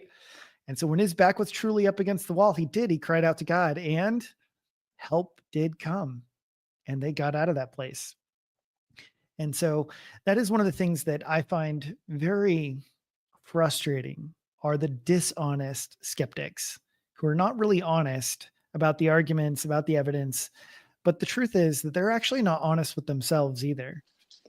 And that's one of the worst parts. Yeah, that's right. I mean, they're really deceiving themselves. I mean, I remember when I was an atheist, I thought genuinely that I didn't believe in God. It was only when I became a Christian, became a theist, that I was like, oh, I've actually always known that God existed. He's always been right there. I've just been denying it. So these people, a lot of them, are really kind of deceiving themselves. And the way that I like to think about it is, it's kind of like a woman who is being cheated on. Like, she's got a family, she's got children, and she has this husband who she loves, and she knows deep down that he's being unfaithful to her. Like, she has that intuition, but she suppresses it. So she's got this knowledge, but she's suppressing this knowledge. And so she knows it on some level, but on, like, the conscious level, she, it could be argued, like, if you asked her, hey, is your husband faithful, she'd be like, yes. And she wouldn't be lying. She'd be telling the truth in that way, but she does know it on a level. You know what I mean? It's just so hard for her to admit that she just can't, because she needs her reality to be that he is being faithful. And atheists, they need their reality to be that they are the ultimate judge, that there's no higher authority that's above them that's going to condemn their lifestyle choices.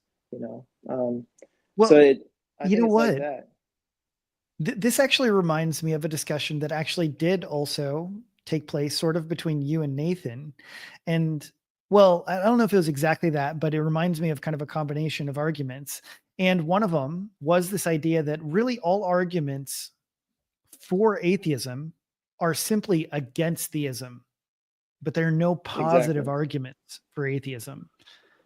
Yeah. And so I think that it goes exactly along with what you're saying, is that atheism is really just a denial of God. It's not actually moving you towards anything positive.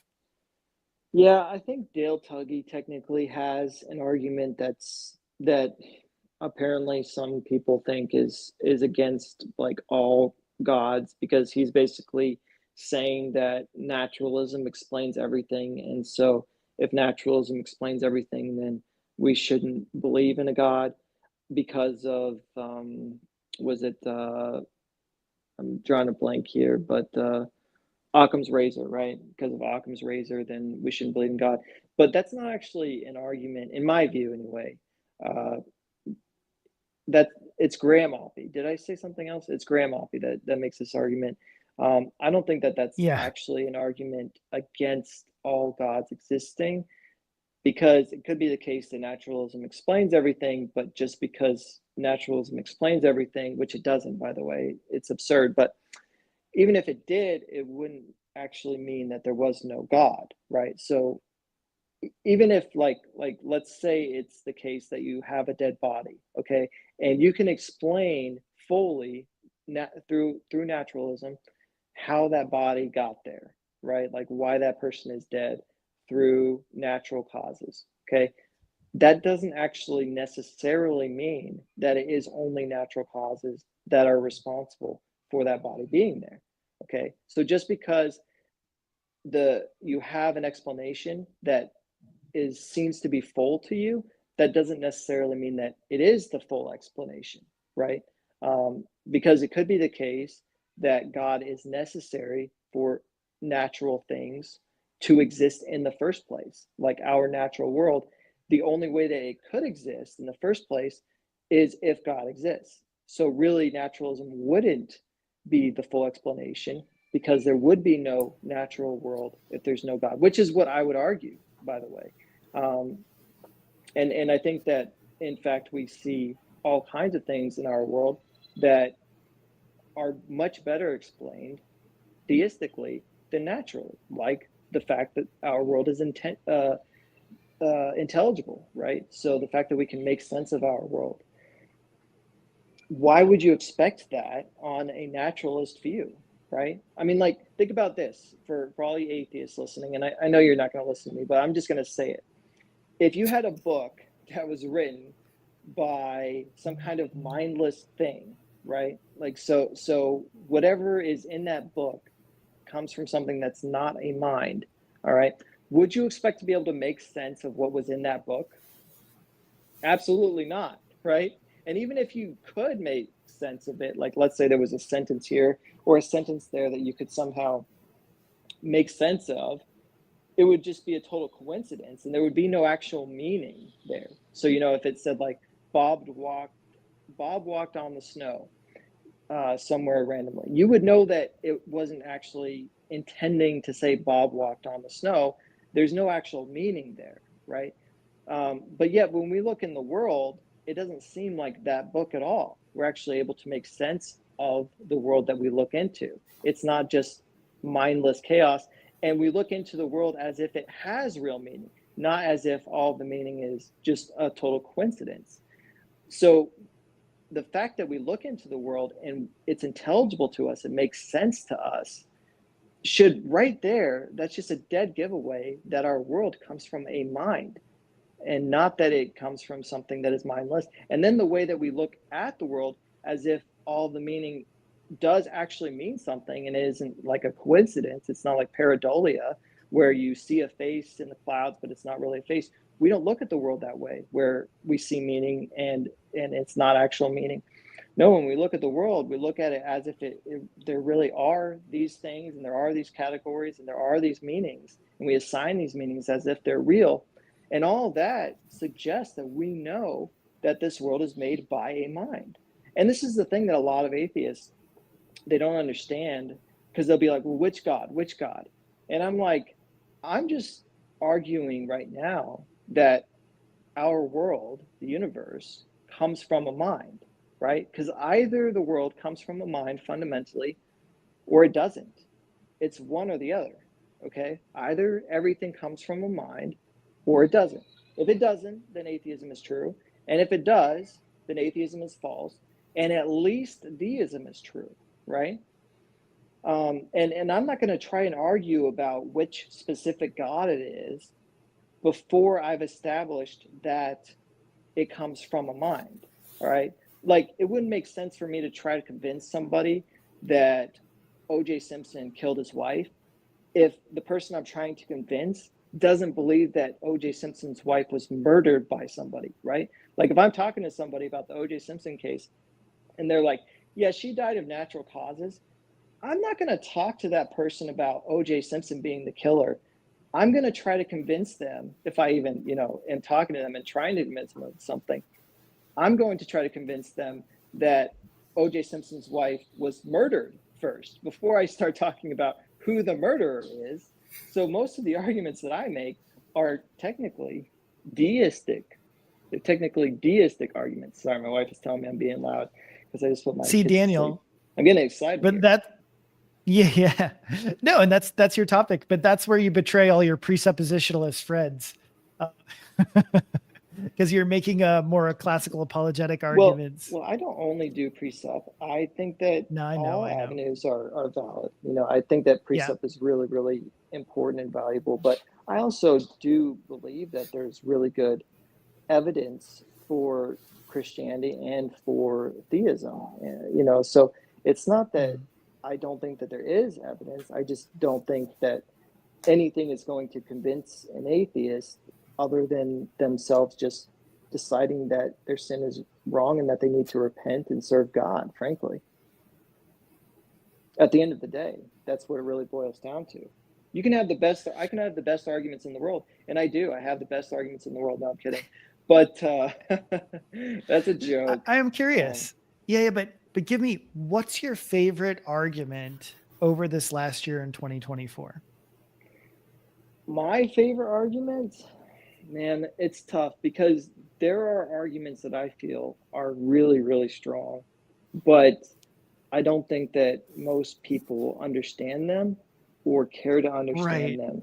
So there's arguments that I think are really, really, really strong, and yet I don't talk about them very often because Yeah. they're not well understood and it's hard to have a good conversation about them. And then there are other See, arguments that I don't think are as strong, but that I think are much more productive in a conversation. So I guess the arguments that are funner to talk about are the moral argument and the design argument. I think those have been my two favorite to talk about this year. I think that those are really well understood by a lot of people. But I know you want to say something, so go ahead. the fallen atheist has said it's morality for Darwin to Jesus. So Yeah, well, I love to talk about morality because to me it's such a high price to pay for the atheist, I think. And I was just Mhm. listening to, I have to say this, I was just listening to The Majesty of Reason, that guy. And he was saying, he made this video called The Moral Argument Debunked. And he's basically saying, like, there's all these theories, like all these atheist secular theories about moral realism. And, we just don't know. We just haven't read them all. And yeah, I haven't read them all, but I don't really think that I need to read and debunk every Mhm. theory in order to understand that you're not going to get things like objective values or obligations from something other than an authoritative mind. It's not that difficult. And that's what morality really boils down to, that there are these objective moral values. And Mhm. where do values come from? They come from minds, right? Like, I see something, I'm like, oh, that's good, or oh, that's bad. And where are these good and bad coming from? They're in reference to a goal. Where do goals come from? They come from minds. Okay. So if there's Mhm. objective values, there is an objective mind. That's God. God is literally an objective mind because the way that God thinks about everything is how it is because God is all knowing. Right. So it's really not that So difficult. So here's the one thing I wanted to mention, because it was exactly what you're talking about. Because I've been thinking more and more about, yeah, many of these arguments, and I totally agree, right? Some of the strongest arguments are not the most rhetorically convincing, right? In other words, what actually Right, convinces somebody else right. versus what actually is true, unfortunately, do not always coalesce. And I was Yeah. thinking about that a little bit, because sometimes what we want to do is convince other people.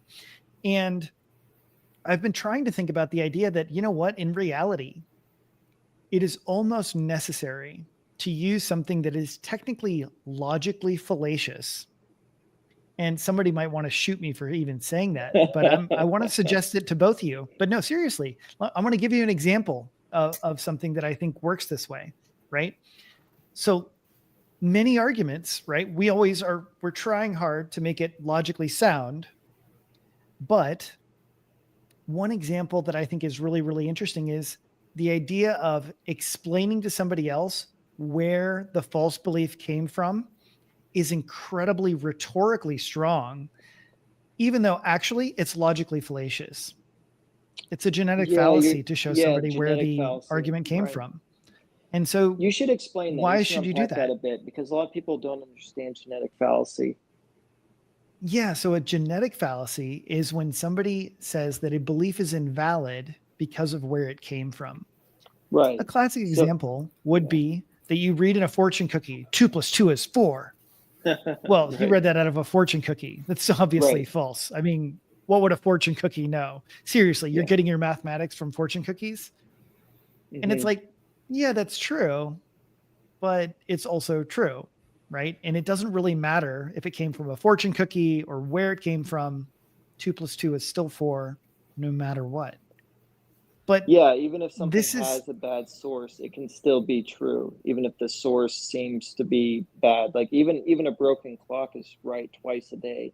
So just because something seems to have a strange or not technically great beginning or whatever, that doesn't necessarily mean that it's false. So yeah, go ahead. You know what's interesting is you guys were saying that your favorite arguments might not necessarily be the most convincing to others. Like one of my favorite arguments for God is the argument from psychophysical harmony. But like when I say that, 99% of people are going to be like, what does that even mean? Or like the argument from music or the argument from mathematics. Like these kinds of arguments to me are so compelling. But they're not the kind of argument that like the average person would even touch with a 10-foot pole. And so typically, like if you want to talk about the most effective arguments, I agree with Daniel. I think the moral argument is very powerful. I think that design is probably another one that's very strong. The psychophysical harmony is kind of like a you could say it's in the family of design arguments, but it's not a more it's not a known one, I guess you could say. So, but yeah, I think those are probably the most rhetorically useful ones, even though I don't think they're necessarily the most powerful ones or the most convincing ones to me. Yeah, to me, rhetoric has a huge amount to play, and I really want atheists to feel that their way of seeing things is costing them something.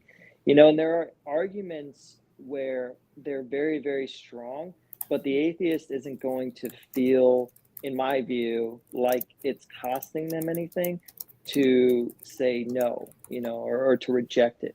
But the moral argument, I think, there's a very heavy price to pay if you argue for it correctly and you can show it rhetorically. There's a heavy price to pay when you have to say that there's nothing actually wrong with, like, hurting a child, right? Shall we say? I guess this is YouTube, so I'll try and be a bit politically correct here. yeah, yeah, yeah. But yeah, there's a heavy price to pay, and I want the atheists to feel it.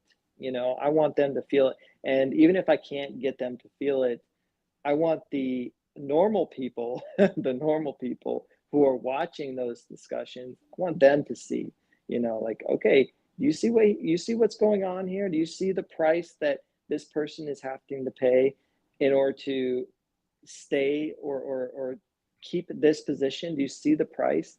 I think that that's just incredibly persuasive, And there are so many fantastic arguments that are stronger, I think, but there's no heavy price that the atheist has to pay.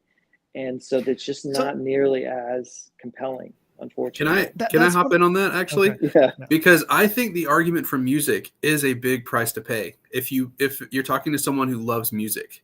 Because if naturalism is true, the reason you like music is because your genes think that it's good for survival. It is an illusion that music is meaningful. When you listen to a song and it really deeply connects with you, it is literally chemicals in your brain that are like clashing together that give you a sensation that it's meaningful, but in reality, it's not meaningful at all. And I think that if someone loves music, this is a really powerful argument. And I didn't articulate it well there, but if you, Gavin Ortlund, he covers this argument in his book, Why God Makes Sense in a World That Doesn't. And I remember, like, after reading the chapter, I sat the book down and I was like, dude, that was like, I remember sitting there thinking I could never bring myself to believe that that's what music is. And it was just such a powerful argument. So Dude, music is so incredible. And I do just want to say hello to Skylar Fiction real quick because I see that he's in the chat. Um, he and I have a little bit of a history. Hey, Skylar, what's going on, man? But it is so fascinating when you think about music. You know, when you go into a movie theater and the director or whatever, they want to get a certain type of feeling from you in a scene, they're going to play a specific type of music. And that specific type of music is like universal. I mean, everybody is going to respond to that music in the same way. You know, it's not like they play a song and some people are going to start feeling really happy and other people are going to feel really sad. No, it's like there's some kind of universal connection that all human beings have, and they understand these notes and what they mean on the subconscious level. And it's really, really fascinating how that is the case, honestly. Um, I think it's fascinating anyway. But yeah, I'd like to look more at that argument. That sounds really interesting. I don't think we've talked about that before, Nathan.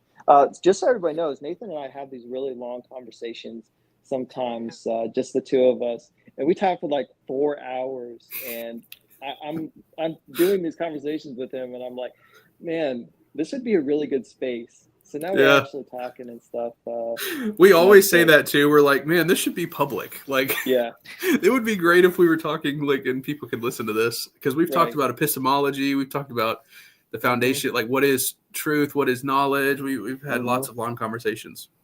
So Yeah, absolutely. Well, and so talking about the rhetoric, so like you're talking about the price to pay, that also was in my animal death argument. That was the argument that was the most successful. Was basically where I was pointing out what I felt like was a high price to pay for those that want to say that there was no animal death before the fall. Now, personally, I didn't think that was the strongest argument, but it was the most rhetorically successful. And so it was the one that other people found the most convincing. And it was just interesting to me, yeah, seeing what arguments people gravitated towards. There was another argument that I also didn't necessarily find that strong, but somebody else had messaged me and he felt like that was the strongest argument. And that's where I'm just saying, like, again, it seems like there are some things that, yeah, rhetorically are very, very strong, even though logically they're not necessarily that strong. Yeah, it's really funny. I remember when I was an atheist, I thought that Christopher Hitchens was the best debater. I just thought that he Yeah, yeah. crushed all of the Christians, that he went up against. I just thought that nobody stood a chance against Christopher Hitchens. He was my favorite atheist. I think honestly, he is still my favorite of the four horsemen. He's everybody's favorite atheist. Yeah, I mean the guy had charisma. I'm not gonna take that from him. He had the charisma. But that just goes to show, and a lot of atheists still think that he smashed all of the Christians, in all of his debates. And he certainly did win some of those debates. He won some of them, but he didn't win nearly as many as I used to think that he did. And the reason why so many atheists, including myself, found him so persuasive is because he had such good rhetoric. It wasn't because he was making great arguments. He just had very, very good rhetoric. And rhetoric is very important when it comes to convincing people and winning the day, so to speak, in the minds of people. And a lot of people don't even know how to spot rhetoric versus an argument. A lot of people, you know, like I know how to do it now. I couldn't do it at the time, but a lot of people don't really know the difference. They don't know what a syllogism is. They don't know, okay, this is the rhetoric and this is the argument. And so you can get away with a lot if you're just talking to normal people. Now, if you're talking to people that do this quite often and understand philosophy, then you're going to get destroyed. And that's why Christopher Hitchens got destroyed by William Lane Craig. But a lot of atheists don't even know that he got destroyed in that debate because they were just listening to the rhetoric and they couldn't follow the actual debate that was happening because they were just so distracted. And that's how powerful rhetoric can be. And yeah, we need to use rhetoric, but I try to I try to do it fairly, I try to do it when it's being used against me, then I start using it. And if the other person isn't using it and they're just sticking to the actual arguments, I try to reciprocate that. So I try to match people where they want to be with it, um, because I can speak very well rhetorically if I want to, because I was that guy. I was the atheist, and that was what I knew was the rhetoric. So I can still flip over into that mode, but I don't like to. I'd rather, I would rather just talk about like the ideas and stuff personally nowadays, now that I'm older and everything. But One I don't thing know. I also wanted to say there was I think you're exactly right that a lot of times when you're listening to a debate, and so this is just good advice for everyone, no matter what side of the aisle you're on, no matter what you believe, if you're listening to an argument, you should absolutely ask the question, is this person making an argument or are they just saying something that sounds really powerful? Because I have seen this over and over again. I've watched debates where even it's the guy that I agree with, I'm like, he is not making arguments. He's just poisoning the well, or he's just saying something that doesn't even matter. And it can sound like the person is like winning the debate or winning the day, but they're not actually making an argument at all. And so that's always just something to watch for, no matter what side, even if your guy's the one doing it, like you should want arguments, right? So, and I think another powerful thing that people do is they try to show that, or they ask questions that appeal to base like existential questions. I think this is a very common, to go back to the Catholics a little bit, this is a very common thing that they do. They'll say like, because Protestants hold the Bible very closely. And so they'll say something like, well, how do you even know what's in the Bible? What books should be in the Bible?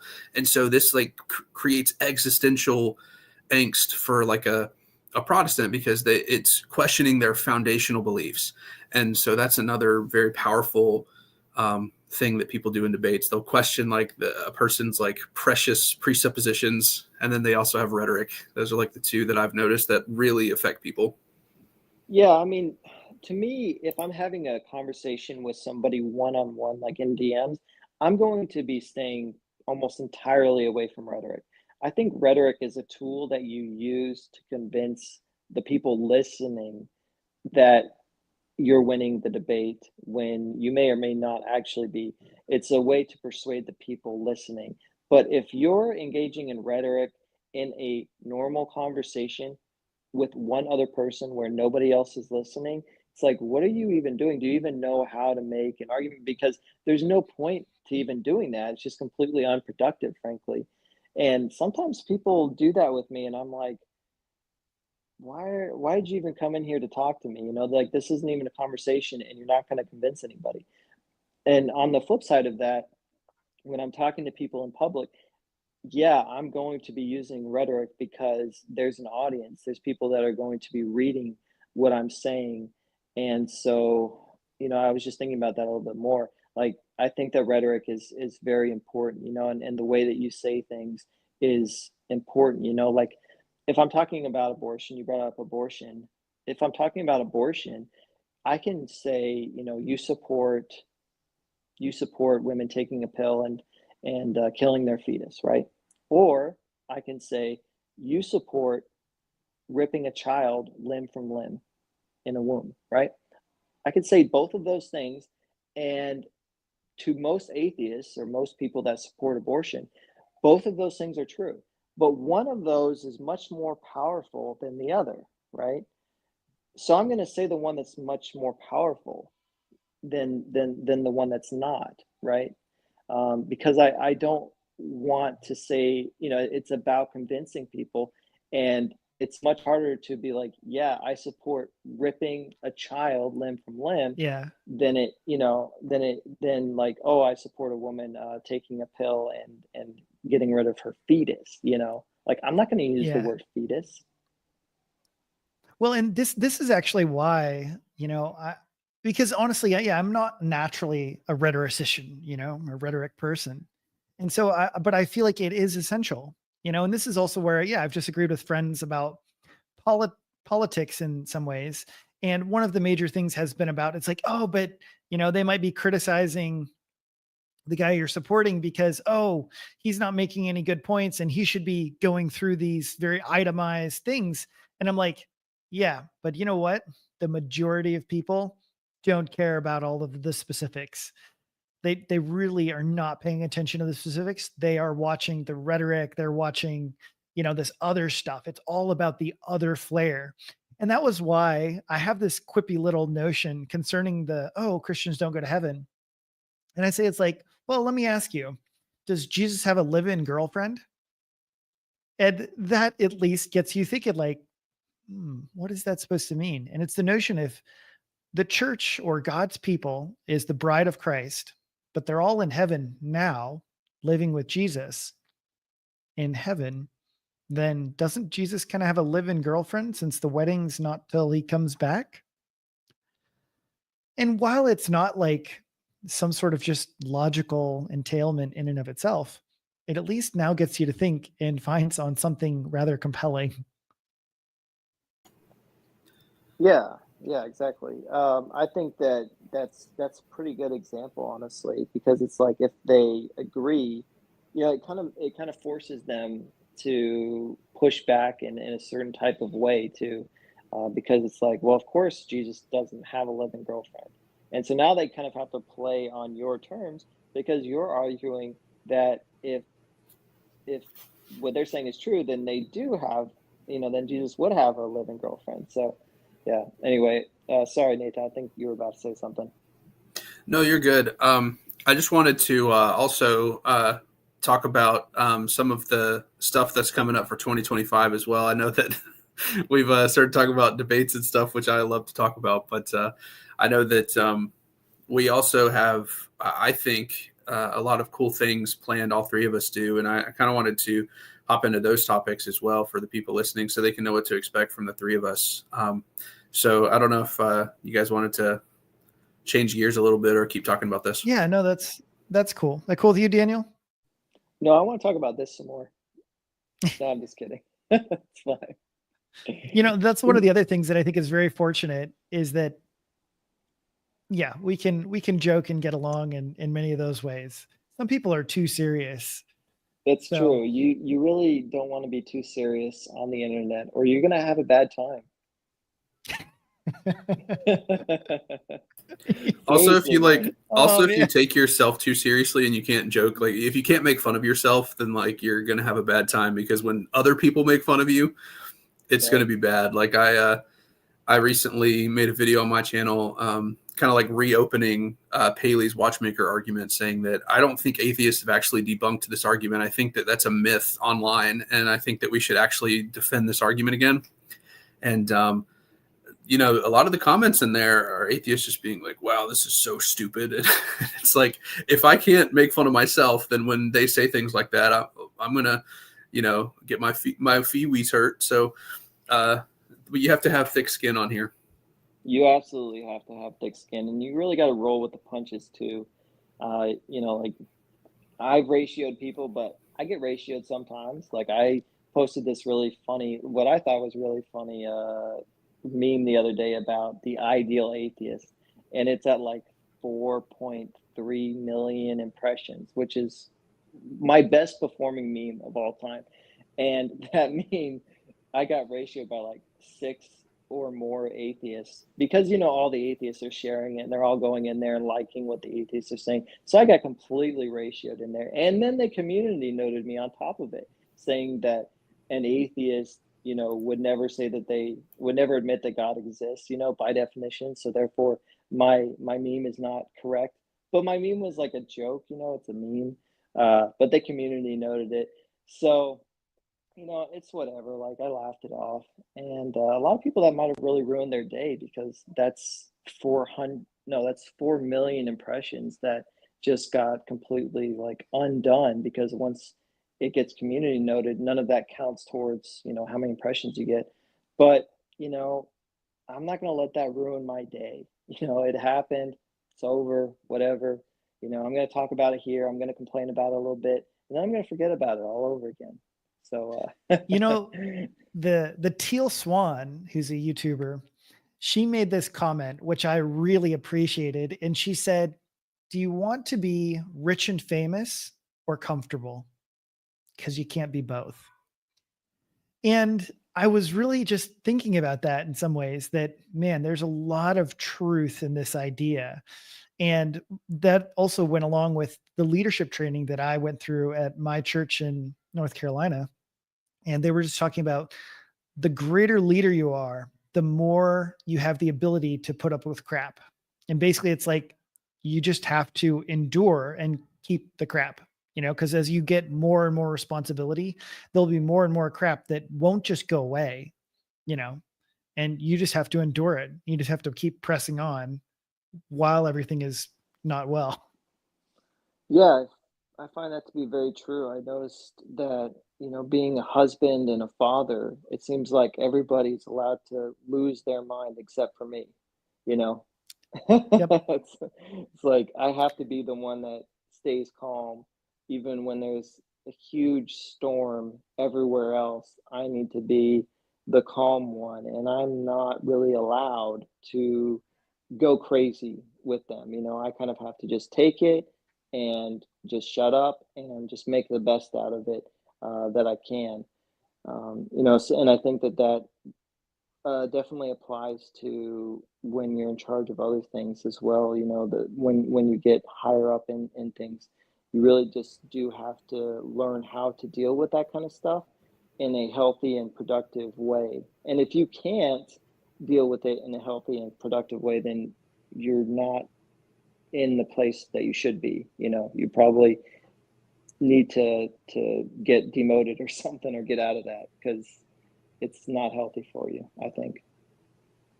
Well, this goes without saying, but if you ever are having a tough time, you can always talk to us as well. So, and you know that. So, Yeah. Oh, So I can now, talk to you guys. Yeah, I do. I mean, for those of you guys that don't know, like these are some of my best friends that are online with me. Adam and I have even met in person, and I'm the reason why he got married. I'm the reason why he's in India. Isn't that right, Adam? true story.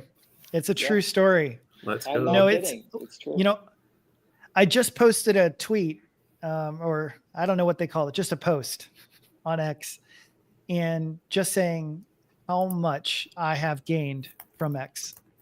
I've been absolutely amazed at, Yeah. having both of you guys. I've met both of you guys in person now. Got to hang out. I also got to hang out with Kevin, incidentally. So shout out to the Permeate Evangelism. Kevin came to India. And so he actually had me teach part of a couple of his sessions that he was leading on.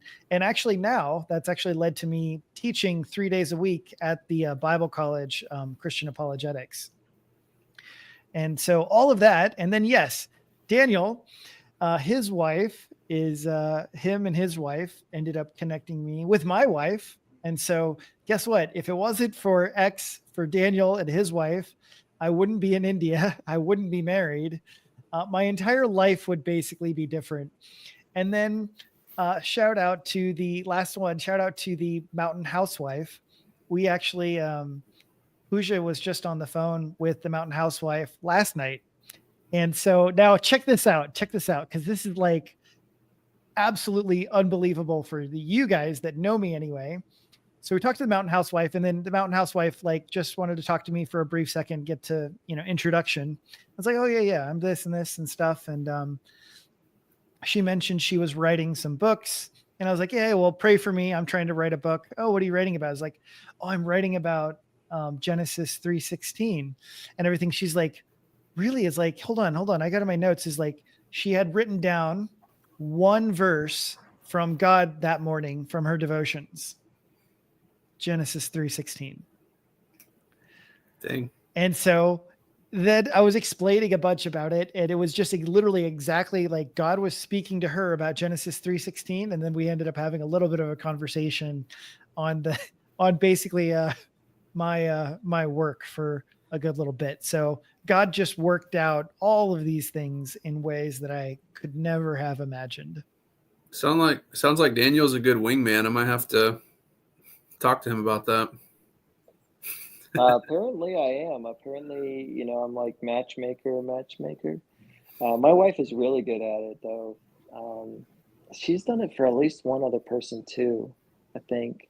Trying to remember who, but yeah, I'm it's just so kidding, by the way. funny. I'm not actually looking. I'm not. That's I'm not open to true. You dating, are but too. You are too. I know you are. what I want Stop is coping, Nathan. no. What I want is I have a vision for like, the epitome in my ministry and things like that. And I believe that, one day there will be a woman that comes along that wants to help me build it, and that'll be it, Yeah, that's a So really good attitude, honestly. I think that, if you don't have somebody right now, just focus on your ministry, focus on your work, and, maybe God is using this time uh, so that you can be really productive in that. I know if I didn't have a family and everything, I would be way more productive than I am. So, yeah, I think that Oh, that's good. yes, Well, John, you I guess. already do so much, but yeah, let's get back to 2025. Yeah. With that, let's go. 2025. Nathan is going to get married. My mom said that. She told me that like a week ago. She's like, "You're going to get married this year." I was like, "Mom, All chill. right. If it You happens, it just ask happens." I her, hey, mean, mom, where is she at? yeah. I'm just All focused on right. my So let's ministry, see. man. That's it. Well, you know what? I find that's a good way to, that's a good way to find a woman. I mean, because honestly, the only reason I was on X and Twitter was to do more and more, Curious Christianity, to promote more stuff, to have more conversations. And so, yeah, if I wasn't focused on doing any of this, I wouldn't have met my wife either. So, yeah. Let's see. I'll start talking about 2025. So in 2025, I look to publish at least one book. I'm also hoping to come out with several more articles surrounding number one, creation. And we'll come out with some more stuff on creation. I plan to come out with some more articles on Genesis 3. And then I'm also looking at probably coming up with some more interesting topics surrounding the Bible. So I really want to help show why the Bible says certain things. I feel like there's a lot of confusion about many different Bible passages. Daniel, I'll probably get around to doing at least a small piece on the shrewd manager parable because I think that one is really interesting and really confusing. But I think there are great many passages in the Bible that honestly I'm greatly concerned for Protestant Christianity, as we have many new theologians coming out. And I think some of them are really harmful. We have the whole progressive wing of Christianity. We have huge pushes for social reform inside of Christianity. And of course, I am opposed to egalitarianism. I think that this is also something that's a very negative consequence on Christianity. But aside from all of that, I'm just worried about biblical interpretive methods in and of themselves. And so I'm hoping to do some work on how to interpret the Bible. And that one I find to be the most daunting because honestly, in some ways it's simple, but in other ways it's actually a little bit difficult. It's difficult to explain to somebody else that doesn't have prior training. And so, yeah, also, of course, I look to have many more debates. I've already got 3 or 4 on the books, and looking for some more debates. So I'll be debating, arguing, and creating some more teaching videos and threads. So hopefully things will settle down, because the last several months, like I said, were pretty crazy with the marriage, the wedding, moving, and all of that. And it took a lot more energy than I was expecting it to take. So, you want to go next, Nathan? Sure. So for 2025 for the Epitome, I've got quite a lot on the table. So recently, I've had a lot of people reach out to me about defending Protestantism against Catholicism. So it looks like the beginning of my year is going to be pretty stacked as far as debating Catholics, discussing things with Catholics. Seems like I need to be, focusing my studies there, because what I've been wanting to discuss, like I have a few topics that I'm really wanting to do a deep dive into heading into the new year. For example, I want to study the Gnostic Gospels, the Gospel of Thomas, the Gospel of Peter and Barnabas and Mary and all these things. And I want to do a deep dive, study them in a deep way, and then kind of compare and contrast them with the canonical Gospels and talk about why they are not in the scriptures. And I can already give some general answers on that because I've read them, and I have a few thoughts on them. But as far as like getting into the manuscript evidence of them and these kinds of things, that's a topic I really want to dive into at some point in 2025. I also have some plans to study different ways of looking at the scripture with E. Randolph Richards. I just finished a book of his and talking about Pauline authorship. And I do think that his research for that topic is groundbreaking, like truly. And it should change the way that we view both the authorship of Paul's letters and how we should interpret some of his passages. And so I want to have him on to do an interview and maybe make some videos on Paul's letters as well, just to kind of, even challenge some Christians to say, like, maybe you view his authorship one particular way, and I want to maybe look at it from a different angle that E. Randolph Richards proposes. And it should, I think, hopefully get some good conversations going around that. And then, lots more defending the Gospels, defending the resurrection. Those are my favorite topics to talk about. Would be like my passions, is like defending the Gospels, defending the resurrection. And then, as people want me to talk about the Catholic stuff, I'll do that too. So I think that's like those are my main plans for the channel for 2025. And particularly as well, and then I'll be done here. When I defend the Gospels, I try to do it in a way that is basically historical. And I do it in a way that they have historically been defended. And so what I mean by this is I read books from like the 1700s and the 1800s, and I read apologetics from that time. And I use some of those arguments that have kind of fallen to the wayside in the last couple hundred years because of critical scholarship. However, I think a lot of critical scholarship is very anachronistic, and they use a lot of interpretive methods that are just patently fallacious, to put it bluntly.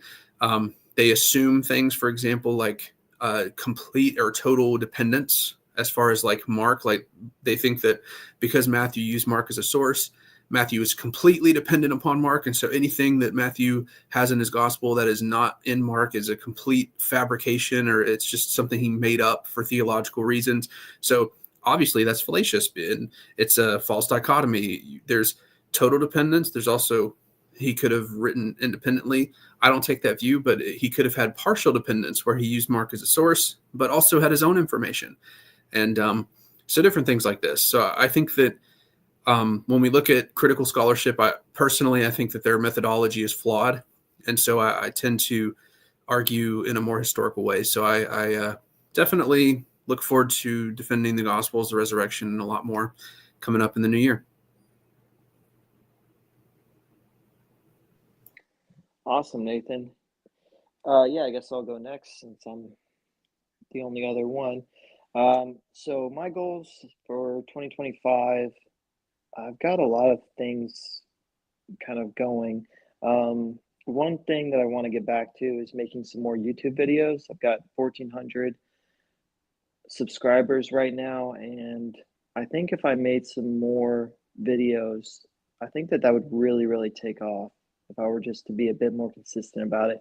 Problem is that it takes a long time to edit videos. And unfortunately, John just left, but I wanted to say, if he is still listening and he hasn't left just yet, that he does a great job of editing your videos, Nathan. He's your editor, right? Yeah. Great job, John. I edit all of my own videos, and so I recognize when somebody else does a very good job of editing, and it's a lot of work, but you do a very good job. So I do want to make some more videos for YouTube. I have a lot of ideas. I have things already written out. It's just a lot of work to make it.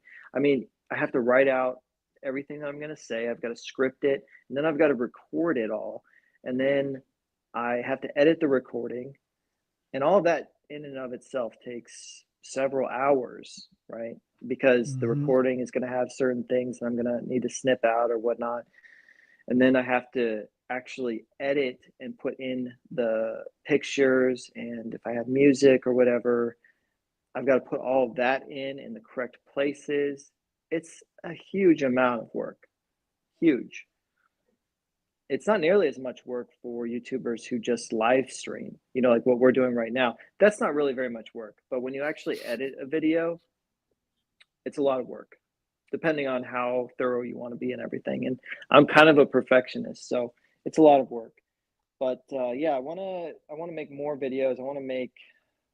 I think this year I'm gonna shoot for at least 20, but maybe like 50. Who knows? So that's a big one. And then I also really want to get into moderating more. I moderated at least two, if not five, somewhere between there, 2 to 5 debates this last year. And I want to moderate more. I enjoy moderating. I have a big channel now, it's growing still. And so I have a platform where people will want to come, and I can host other debaters that don't have nearly as many followers. I can host them on my platform, which is really, really nice. That's a huge convenience for me, and it also allows me to give a voice to people like Nathan who have really good arguments, but they don't have nearly as big of a platform yet. But I hope to help him change that, right? But I do want to moderate more. Even Andrew Wilson, he said that I could potentially moderate a debate for him in the future, which would be awesome, frankly. So I want to get more into that. I want to do some more debates. And I am moderating and hosting a debate with Nathan and Arvin. I can't remember his actual account name. Nathan, if you could remind me, but I'm It's doing that this Friday, next yeah, Friday, well, probably. so he actually DM'd us during the stream and said he might have to do it next month. But Oh, really? yeah, Okay. he but yeah, his name is Project Mystic. But yeah, Project Mystic, yeah. yeah. So he we might do that next month. But yeah, I'm looking forward to that debate as well. Yeah, so I'm going to be moderating that debate when it does happen, when the stars align for that. And I plan on moderating probably 10 or so debates. It's something that I care a lot about, and there just aren't very many moderators that know what they're doing and that are unbiased. And even though I have my biases, just like everybody else does, I care very much that the debate is fair and that I just stay out of it and moderate it so that the two people who are actually doing the debate can do it in a healthy and productive manner. I care a lot about that. So yeah, I want to get more into moderating. I guess I'm taking a long time here. Sorry. I want to get to 100K followers this year. I think I can do it if I get 5,000 followers approximately each month. And the last 2 months I've gotten 5K. I should be right around 100K followers, if not more. Honestly, I think I'll be around 115,000 by the end of the year. And that's if nothing really pops off and I don't just completely blow up or whatever. So I'm hoping to be at 100K by the end of the year. And then I want to write some more threads. I've got some more arguments that I want to make. I have at least one more argument that I don't think I've seen anybody else make, and I'm planning on writing that out and you know, it's not like really publishing, but putting it on X, and so I'm excited about that, and I plan on just making my content even better. You know, every year my memes get better, my arguments get better, I think, and I I mean, just kind Daniel, is that really of, possible for your memes to get better? dude, it's possible. I'm telling you, like I'm like tapping into more forms. I'm telling you, like I'm making these connections and stuff. I'm starting to really get organized. I'm finding these meme templates. I'm telling you, it's gonna get better. I'm like getting into a new lane. It's gonna get better. I'm telling you. So yeah, be on the lookout for that because the memes are going to improve. And then I also what? I wanted to say at some point too, Daniel and I want to sit down and have a discussion about one of his arguments that I really like. He made an argument a while back that I think is really powerful. And I don't think it got enough traction. And I think that it needs to be talked about more. It's like a reductio ad absurdum of naturalism. I won't say which one it is right now, but yeah, that'll be a fun conversation. Yeah, I think that one should have done a lot better, but I think that it's just that most people didn't really understand it or something. But I do want more people to at least talk about it because I want to hear what the pushback really is. I mean, I think I know, but I think I've responded to it effectively. Yeah, so I think that's a really cool argument and a really cool conversation that I want to have with way more people. So I'm looking forward to that this year. I'm gonna write it out again with your recommendations, Nathan, and I'm gonna be tweeting that out probably like by the end of this month. And so we'll see how that does. And let's see. I also want to read some more books. I, I want to read about church history. I want to get into that a bit this year. I'm probably not going to be tweeting about it because I try to keep my account more focused on apologetics having to do with atheism. But I do want to learn, just as a Christian, more about church history. Oh, what are you holding up there? What is that? Matthew Let's see. Barnett, The Reformation The of Renewal. Reformation of Renewal. Okay. Yeah. So I want to get more into church history. I think that Protestants do a huge disservice to ourselves when we don't know church history, and I'm very much guilty of that. Nathan is not. Nathan really knows his stuff when it comes to church history, and I want to give him credit here, but I don't. And so I want to learn some more and get into that a bit. It's a huge topic though, so it's pretty daunting, but I do want to at least get my toes a bit wet, so to speak, this year. And I also am helping other accounts out. You know, there are some people that I really believe in that I'm trying to help grow and give pointers to, and I plan on doing more of that in the upcoming year in 2025. So yeah, those are some of the main things though that I plan on doing this year. Yes, I appreciate the help and growth, Daniel. Still working on many of those things. Hey, you hit 1K. Did you hit 1K before 2025 or? No. Okay, No. well, you're 1K now, right? Yep. Well, last I checked anyway. I don't know. It's probably still close, but at least you hit it. That's awesome. It took a Yeah, I long mean, time. I've grown a lot. I've grown a lot from Daniel as well. I think I was at like 600 or 700, and then he started shouting me out, and I'm at like almost 1,200 now. So he's like basically doubled my following. Yeah, that's one of the things you know, that's really cool about having a big account is that I can help out my friends, you know, the ones that I believe in. That's one of the best parts about having a nice big account. Sorry, my wife wants to say something to me. Go ahead, guys. You know, the other funny thing is, Nathan, I remember the first time I saw you on X. I remember it because Really? you were out there fighting with some of the real atheology guys. That was my first exposure to you. You were the young apologist, and you were out there fighting some of the real atheology guys. And actually, in one of the ones in particular, you actually just kind of accepted the loss, and they all recognized you. So you actually were recognized kind of as an early apologist from way back then. And they were kind of like, yeah, he's kind of a new guy coming up and everything like that. And I just remember, you were, kind of like that. And so it was a very interesting time. Yeah, they Yeah, respected that I was willing to take the L. I made a bad argument and I was corrected, and I was willing to say, okay, no, I can see what you're saying. And I had a bunch of people after that from the Relay Theology camp follow me, and they would interact with me from time to time after that. I think all those guys have blocked me. But yeah, I'm shocked. I'm really shocked. Know, right? It's funny, those philosophical atheists or whatever, they all hate my guts. They just can't stand me. I'm serious too. I'm not even kidding. They really do not like me. And I even shout them out sometimes because I wish, even though they're kind of snooty, I wish that more atheists would kind of listen to them and know that they exist because they're actually making good arguments. So even though they hate my guts and I do shout them out and I give them their props, and I think that they're pretty civil in conversations, and I wish more atheists acted like them, they hate me. They really do not like me at all. But whatever, that's how it goes here. I can't be friends with everybody. I do want to say Diagoras of Milos, he has said that all of my arguments about things of that nature have been proven to be fallacious. So all of my arguments have been debunked, apparently. Now let me ask you guys, is that rhetoric that he's using there, or is that an argument? What do you think?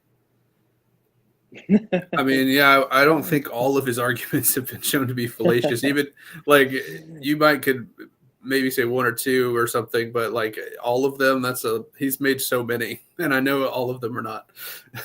So no, they all have. They've all been. He said it. It's true. This is an example though of what I'm talking about. Where somebody is using rhetoric and trying to, instead of actually show why my arguments are fallacious, they're just saying that they're fallacious. They've already been debunked. They've been debunked. It's already. Yeah, but that's all you need, right? That all of Darwin to Jesus's arguments have been debunked. So this is rhetoric, and Diagoras. What you need to do is you need to actually go to those arguments, and you need to show the debunking. You need to actually say, I'm challenging this premise, and this is why this premise doesn't work. And then you need to write out your responses to my justifications and actually do the work. That's what you need to do. But anyway. Yeah. I did want to say, I don't even know if I should say this, but there was one time I had a kind of like a conversation / debate with one of the Relay Theology guys. I won't say which one, just because I don't want it to be like, I don't want to cast doubt on any of them or whatever, but I don't think it went well for that one.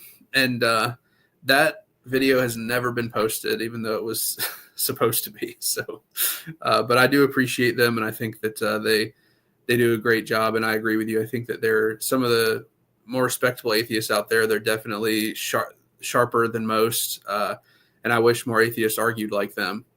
But I also wish they'd post that debate where I won. Confirmation bias on their part, I think, maybe. Or what happened was they did not realize that I have studied the Gospels to the extent that I have, and they tried to debunk the resurrection in the middle of the conversation, and that just did not go well. I was just like, you just dove into waters you had no idea what you were doing, dude. Yeah, so. Nathan is a total bookworm, everybody. So you want to be careful about where you take him, because he's very knowledgeable on a lot of different topics, especially having to do with the Gospels and church history. I don't know what you mean, man. These are all plastic. These are just for decoration. No, Nathan reads a lot, and he retains it too. He's dangerous. Thank you. I can't do it. Can't do it. I don't know. One of these days I'll learn how to read, but maybe I will. We'll see. It's not on my list. All your theology you got without reading. That's crazy. How'd you do it? Igor says, if you need anything explained, let me know. So he's going to explain things to me. You see the rhetoric here? He's the one that is the explainer, and I am the one that will be explained to. Well, see, rhetoric. Daniel, So here's one of the things. I think that some people, not all of them, but some of them, they confuse your rhetoric for the whole argument. So like they might just see some of your rhetorical memes or posts and not have actually gone and read the thread that gives a very long and detailed explanation. To me, one of the greatest examples of your great battles. So one of the things we were talking about, like, hey, what were some of the great battles of 2024? Was actually your battle with Jeff, right? Secular Outpost, and that went back and forth on the moral argument. And yeah, I think if any legitimate, honest person goes back and reads the correspondence back and forth, it is long and detailed. It is not without serious thought and consideration, but has great thought and consideration. And so I think that, yeah, either one, yeah, they're not serious and they're not willing to dive deep into the actual arguments that you've written out, and they're lengthy. They're not like, just one paragraph or even one page. They're multiple pages long and giving long explanations for the evidence and support of each, claim and or proposition. And so, yeah, I think that has to be seriously contended with. And I think it's a frustrating aspect of just being an apologist on any level, because I've had the exact same thing that, like, hey, I've been through several of these debates. And like, for example, my young earth creationist debate, I don't think any of my arguments have been addressed, basically. Well, now I know Matt has got his argument, so he did attempt to address the animal death arguments. But concerning like the argument, the structural argument I made for Genesis 1, I haven't heard anybody respond to it at all, not even been addressed. So, it's like, oh, what's the strongest counter argument? I don't know. Nobody has given one, really. They just kind of say, well, it's not true. Okay, thanks. Right. Yeah, the classic nuh-uh. Yeah, I've Yeah. written out. Literally. Right. It's a classic. No, Yeah. I meme a lot. I love to make memes and stuff, but behind every meme is an argument. The meme is kind of like my promotion in a way of my ideas and my arguments.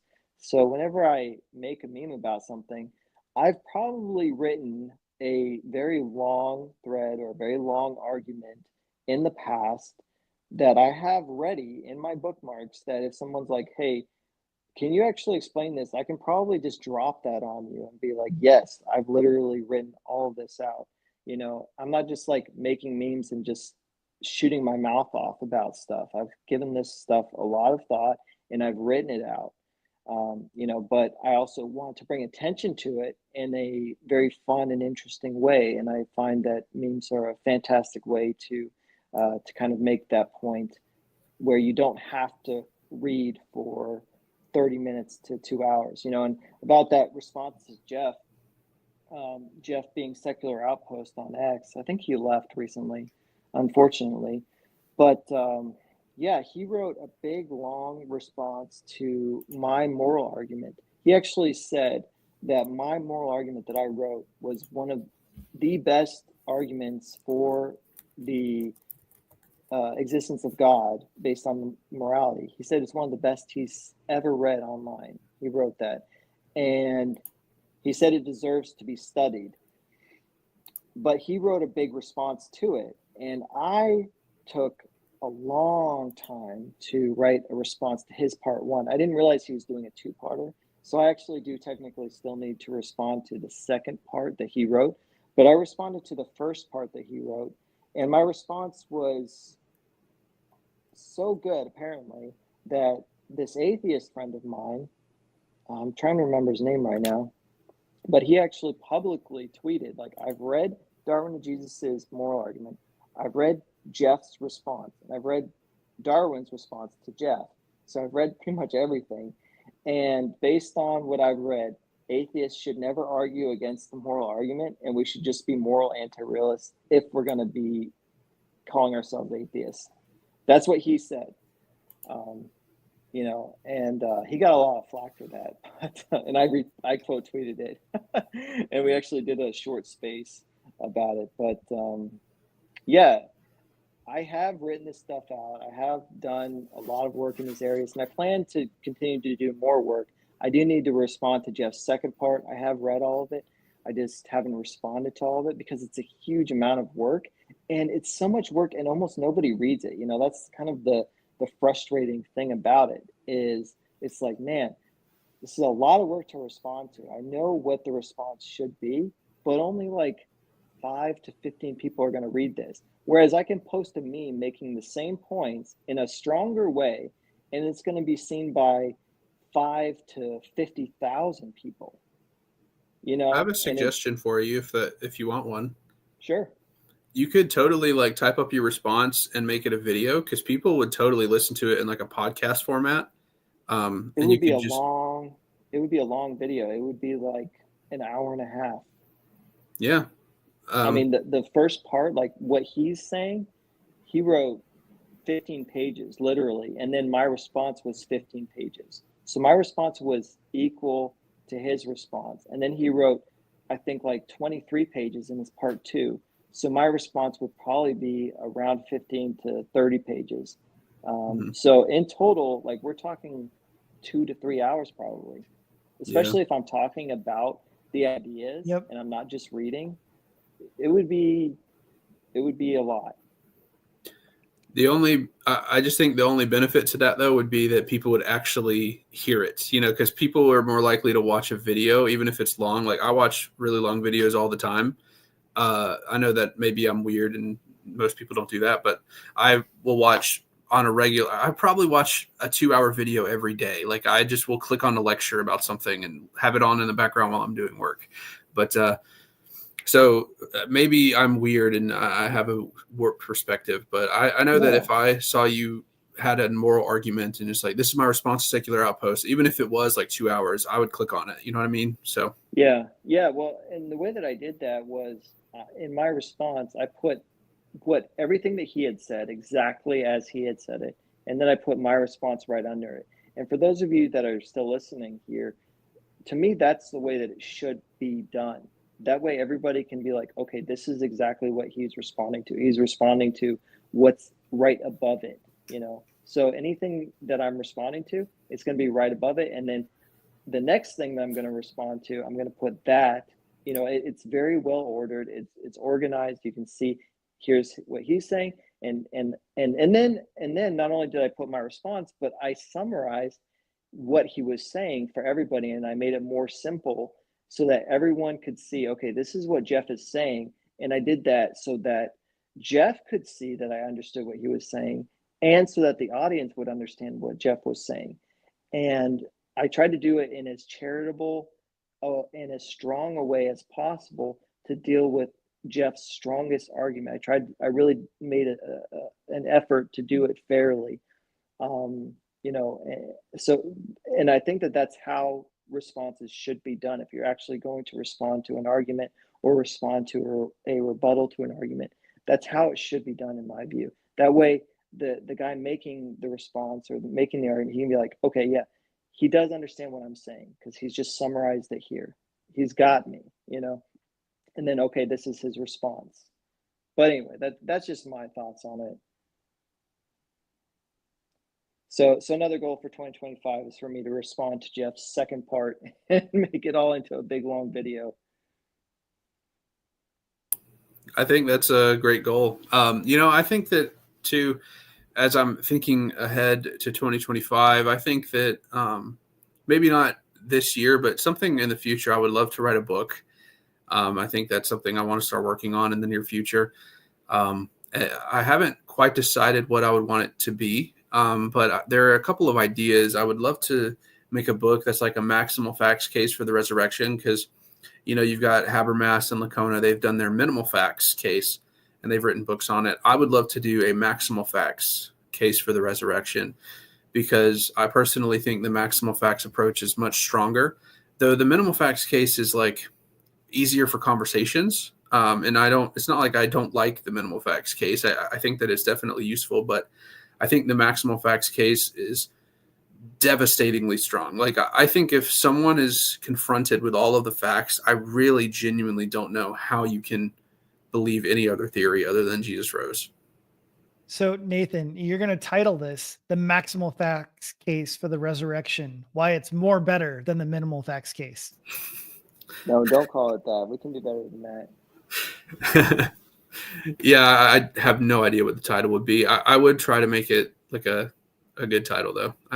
However, I wonder if I'm good at naming things because a lot of people No, you're don't not. even. I'll do it. Yeah, I was about to. Let Daniel do it. Outsource. Yeah, I'm pretty good at this. I would call undeniable proof that Jesus rose from the dead or something like that. Undeniable proof for the resurrection of Christ. I mean, right there, that's really, that's good. And it's correct too. That's what you're really talking about. Yeah.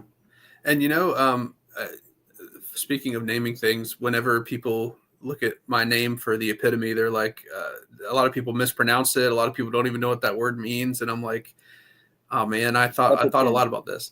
And it's a double entendre too. Like I thought about this name. It's You gave it I so think much thought. I think it's clever because in my logo I have Jesus on the cross, right? So the idea is the epitome means the perfect example, and so it's like Christ on the cross is our perfect example of love. But then also the T and the cross is like the center of the word. Epitome, it's exactly in the middle. There's 3 words on the left, 3 words on the right, and so it's like Christ is the center. And so I've like, and there was a third reason that I'm forgetting at the top of my head, but it's like layers on layers on layers for why I named it this, and it's like so you're saying it's a chiasm too. Yes, and so when people see it, they're like, "What does that even mean? What is epitome?" And I'm like, "Man, Yep.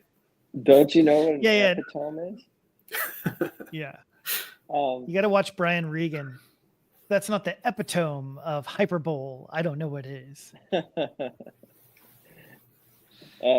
So Diagoras, he's got some stuff here. He's saying that is that rhetoric or is that an argument? Well, that would be a title for a video. And by the way, Nathan, while I'm thinking about this, you should put maximal facts in the thumbnail. So the thumbnail should be where you say something about maximal facts, but not in the title. That would be the correct way to do that. So yeah, there's a difference between a title, Diagoras, and the actual argument itself. So we're talking about the title right now, not the actual argument or the syllogism or the justification. Yeah, and I wouldn't. And the thing is, I wouldn't put the word proof there because I would take like a super, like it's not a proof. But it is like, I think once the evidence is in front of you, it is basically like every other theory is like really ridiculous. So I think rationally speaking, it's undeniable. But I wouldn't use the word proof. I'd probably say like undeniable evidence or something like that. You're trying to be too technical right now, because proof is both a colloquial term and it's a technical term. So in the colloquial way, which is fine for a title, people colloquially use proof as like evidence. Do you have evidence for it? So I think it's fine. Yeah, that's true. I guess I probably am being pedantic there, but that was what I immediately thought was I'd maybe say undeniable evidence. So that's why you need to let me make the title. This is why I don't name things. Right. This is also why it goes exactly back to what we were talking about earlier, the difference between rhetoric and what's logically true. And you need rhetoric, and something needs to be rhetorically powerful and strong. Right. And you can say in the video, like, this isn't technically a proof, like when I say that this is proof, I mean that it is evidence. You can even say that in the actual video and just cover that base if you want to. It would only take you 20 seconds to go through that. But yeah, I would call it something like that. I might even come up with something better later on.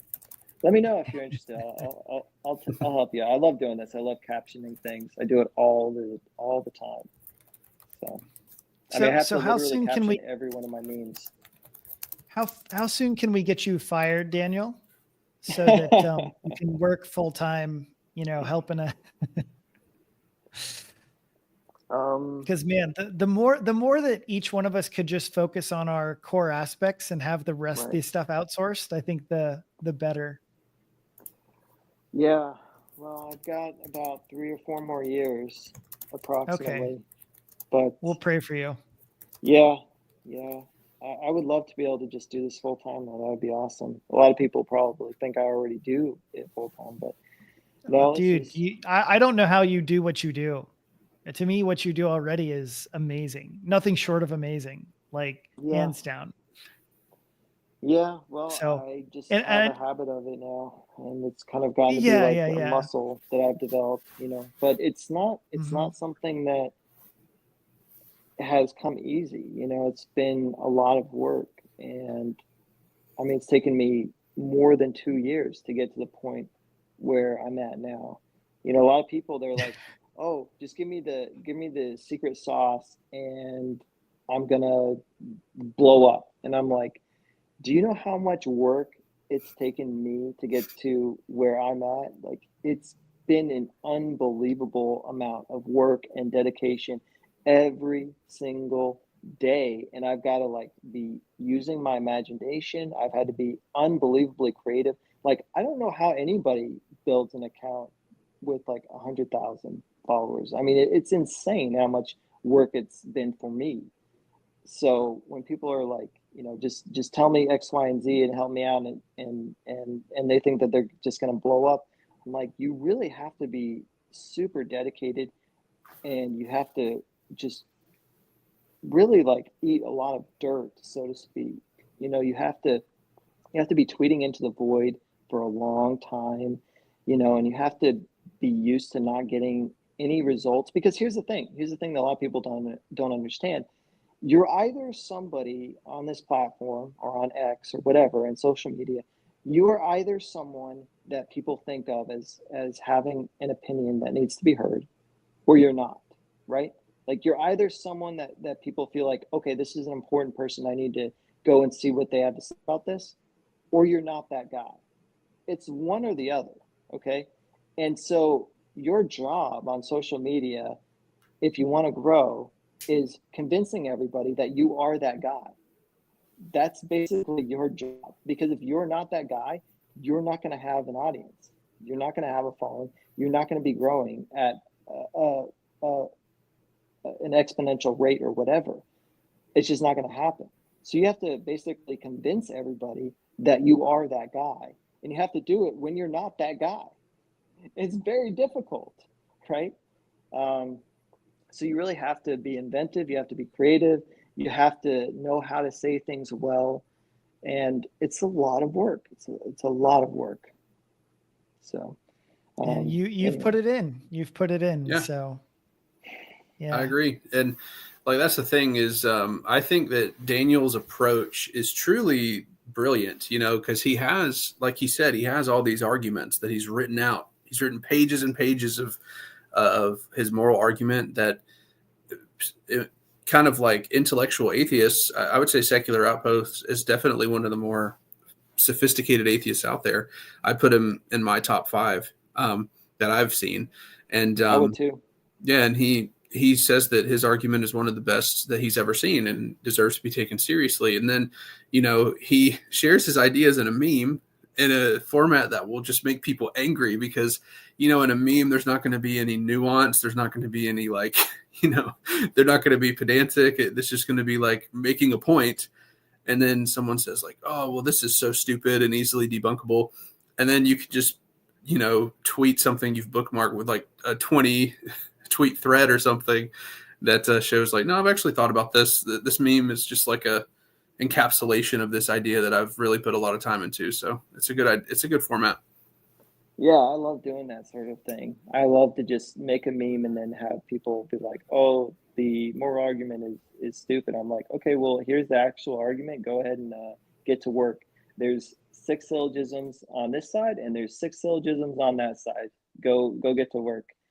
You know, enjoy." Because that took me about 24 hours to write and years of study. So have fun. Yeah, and But that's the annoying part is that most people don't ever really put in the work. And just like you talked about the whole not on defense. And you know, because I made my long post and you know, stuff on Facebook about my Lazarus and the Rich Man thing. And yeah, literally one of the guys just said, yeah, nah.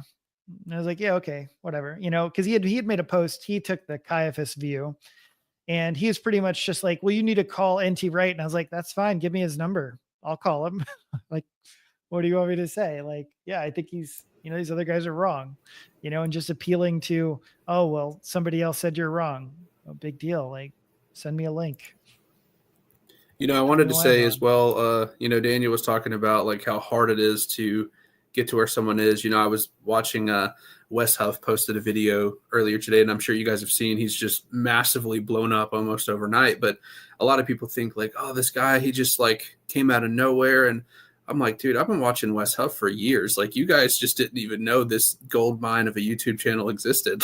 Like, you could go watch his stuff that he's been doing for years. And it just so happened that because he had been working so hard, he got the opportunity to debate someone big because he's been doing this for years and years and years. And so then the right opportunity opened up. And so that's kind of how it works for some people, but not everyone. Like for someone like Daniel, like who like hasn't debated a Billy Carson or something, right? Like, but you've just been busting your butt over and over again. But I think one day something like that will probably happen to you where like, you're going to have some post go crazy and then it's just going to be it, and people are going to say, oh, this Darwin to Jesus guy came out of nowhere. And you're going to be like, dude, you have no freaking idea, Yeah, I think that's really true. I just recently found out about Wes Huff because I didn't know that he was making videos. So I went through and I'm like, yeah, he's been putting in work for a long time, and it's been really good work. I've been learning a lot actually. But yeah, that's pretty much a lot of the time that's how it works. Unless you're really connected and you have people that already have a big platform and they're able to help you or whatever, because that's really kind of what you need is you need help. And that's one of the cool things that I'm now able to do as I grow is I can actually help people I can help people grow much faster than I was able to grow, because I can recognize when people have it, when people have good content, and I can promote them now, which is just awesome to me anyway, because I genuinely like helping others, and I don't want people to have to work as hard as I did. If I can save someone some time and I'm like, yeah, they've got it, they know what they're doing. I want to help them get to where they should be as fast as possible. I view that as another fundamental part of what I do as a content creator is I want to help other good Christian content creators come up as well and join the fight and have a voice and have influence. We need that, I think. Yeah, I think you're right. Well, and kind of like what I've said before, and I guess I find there's a little bit of a middle ground because I feel like we need Christian influencers, people who are present and going to be out there. But we also do need people that know what they're talking about. And I do think that sometimes when Christians just go out there and they really don't know what they're talking about, they're not doing us any favors either. And so there is a difficult balance where you have to have enough knowledge, information, and that this really isn't meant for everyone. Now, I don't know if I've kind of told you guys a little bit of my testimony. To be very, very honest, I did not want to be here. I really just felt like the Lord impressed upon my heart that he wanted me on social media. He wanted me to be more public. This is not what I wanted to do. In fact, I literally had fear and trembling making my first social media posts. Like, I don't even like posting on Facebook. The only reason I was still on Facebook was because my grandmother would sometimes look on there and she wants to see that I'm alive and well and all of those things. But overall, like, to be honest, like, I did not have any natural inclination toward this. I did not have any desire for this. And honestly, I'm still growing into lots of aspects of it, aspects that do come more naturally. Like, I remember one time having a conversation with Daniel, and he was like, dude, just post whatever you think. You think of a good post and post it. And my response, and literally this is how I feel. Yeah, Daniel, I do that right now. And he's like, yeah, but you only post like once or twice, like a few times. It's like, those are the only times when it even occurs to me. Like, I don't think in terms of posts or memes. Like, I don't just naturally throughout the week go like, oh yeah, I should tweet that. That doesn't happen to me. Almost everything I post has to be intentionally thought about prior. None of it, like, I just don't, like, I pretty much everything you see, most of it is more often has to be literally thought about and is a concerted effort. Yeah.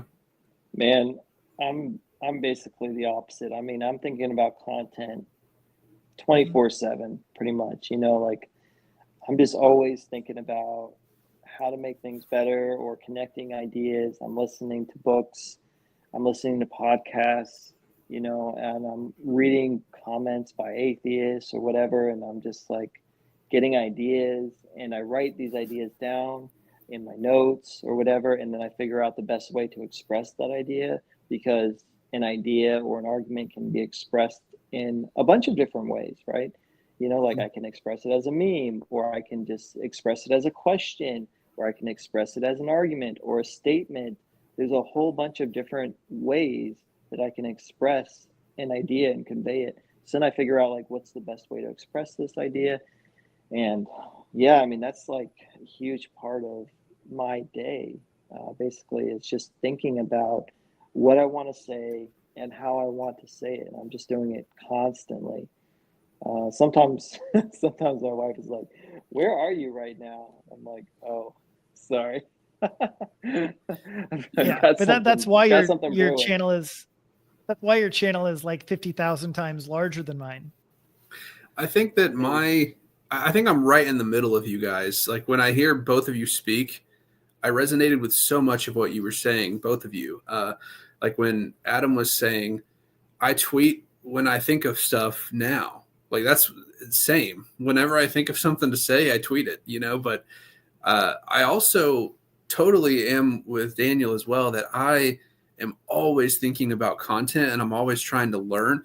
I think maybe the difference between me and Daniel is I'm not a memer, I guess. Like I don't have as I did post a meme one time and I thought it was pretty funny, but like I don't normally think in memes. And so I think, and also a problem I guess I have is if I want to talk about something, I feel like I need to read like 2 or 3 books on the subject before I'm even qualified to say a word on it. And so that's sometimes something I'll do as well. It's like, okay, I have this idea. Like I have multiple video ideas and it's like, okay, I just bought books and like, for example, the books I haven't read are like up on my bookshelf up there. And yeah, so I have like a bunch of books that I bought recently that I have research projects that I'm working on. And it's like, okay, once I read these 2 or 3 books, all right, now I'm going to drop some good stuff on this because I really try to make sure that my videos are like, and I don't want to make it sound like I don't think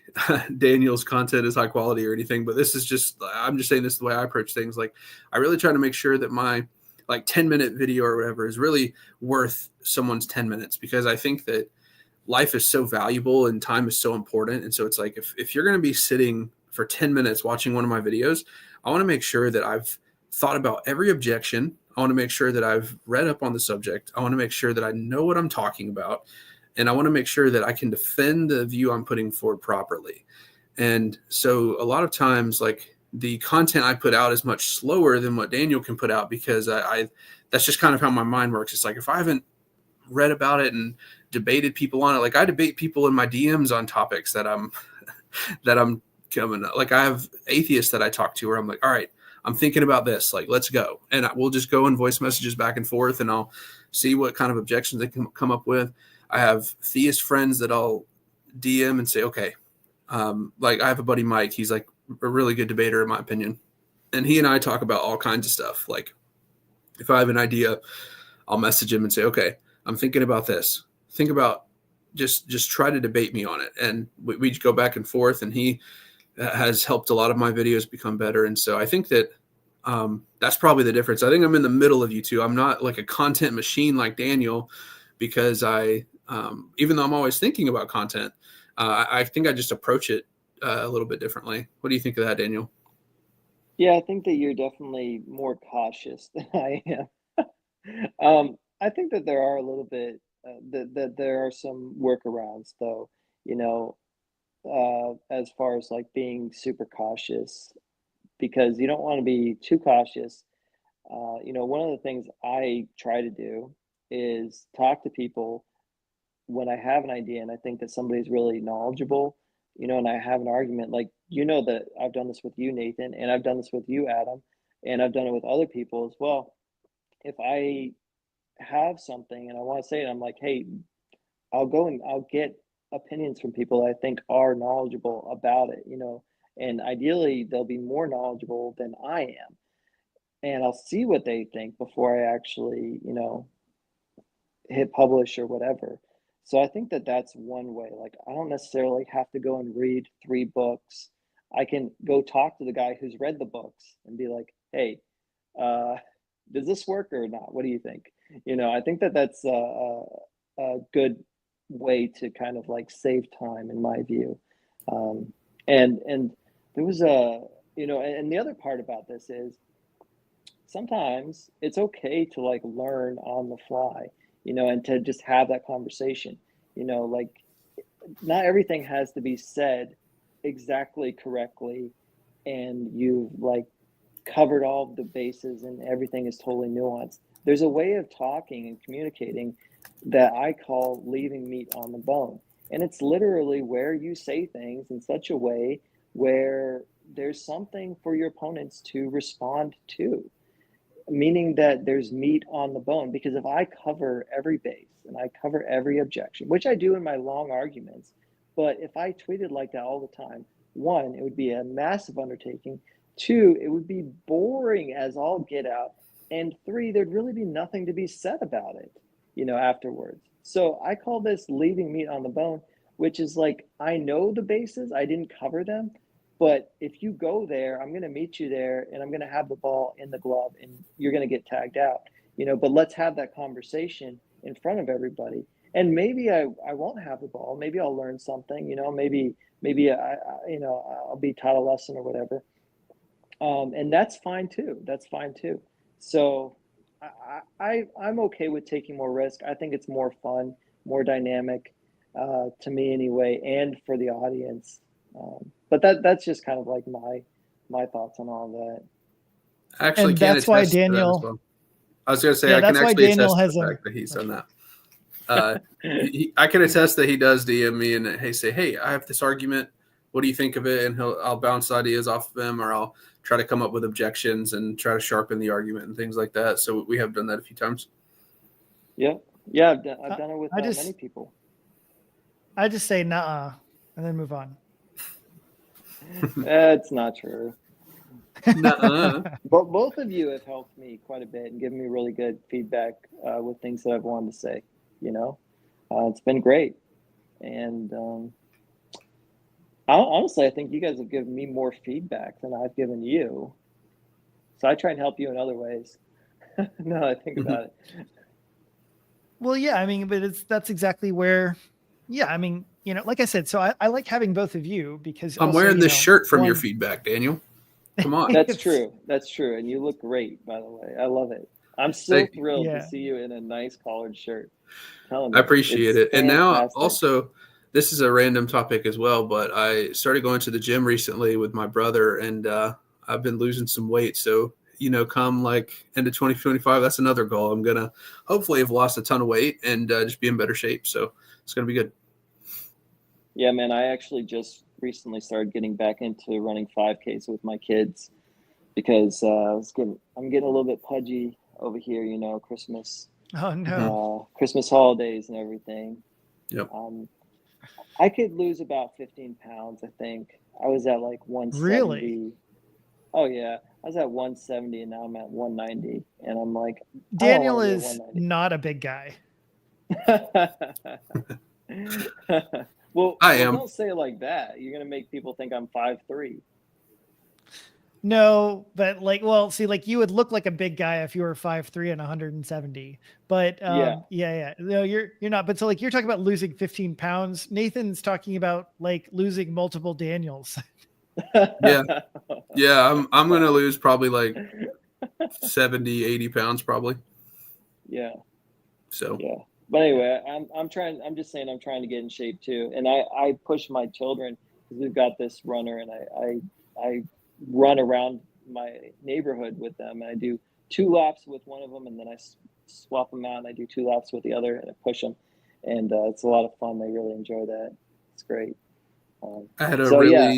really intense back day before this stream. Oh yeah. Yeah, lots of lateral Was it raises. carrying the lateral- books? Oh yeah.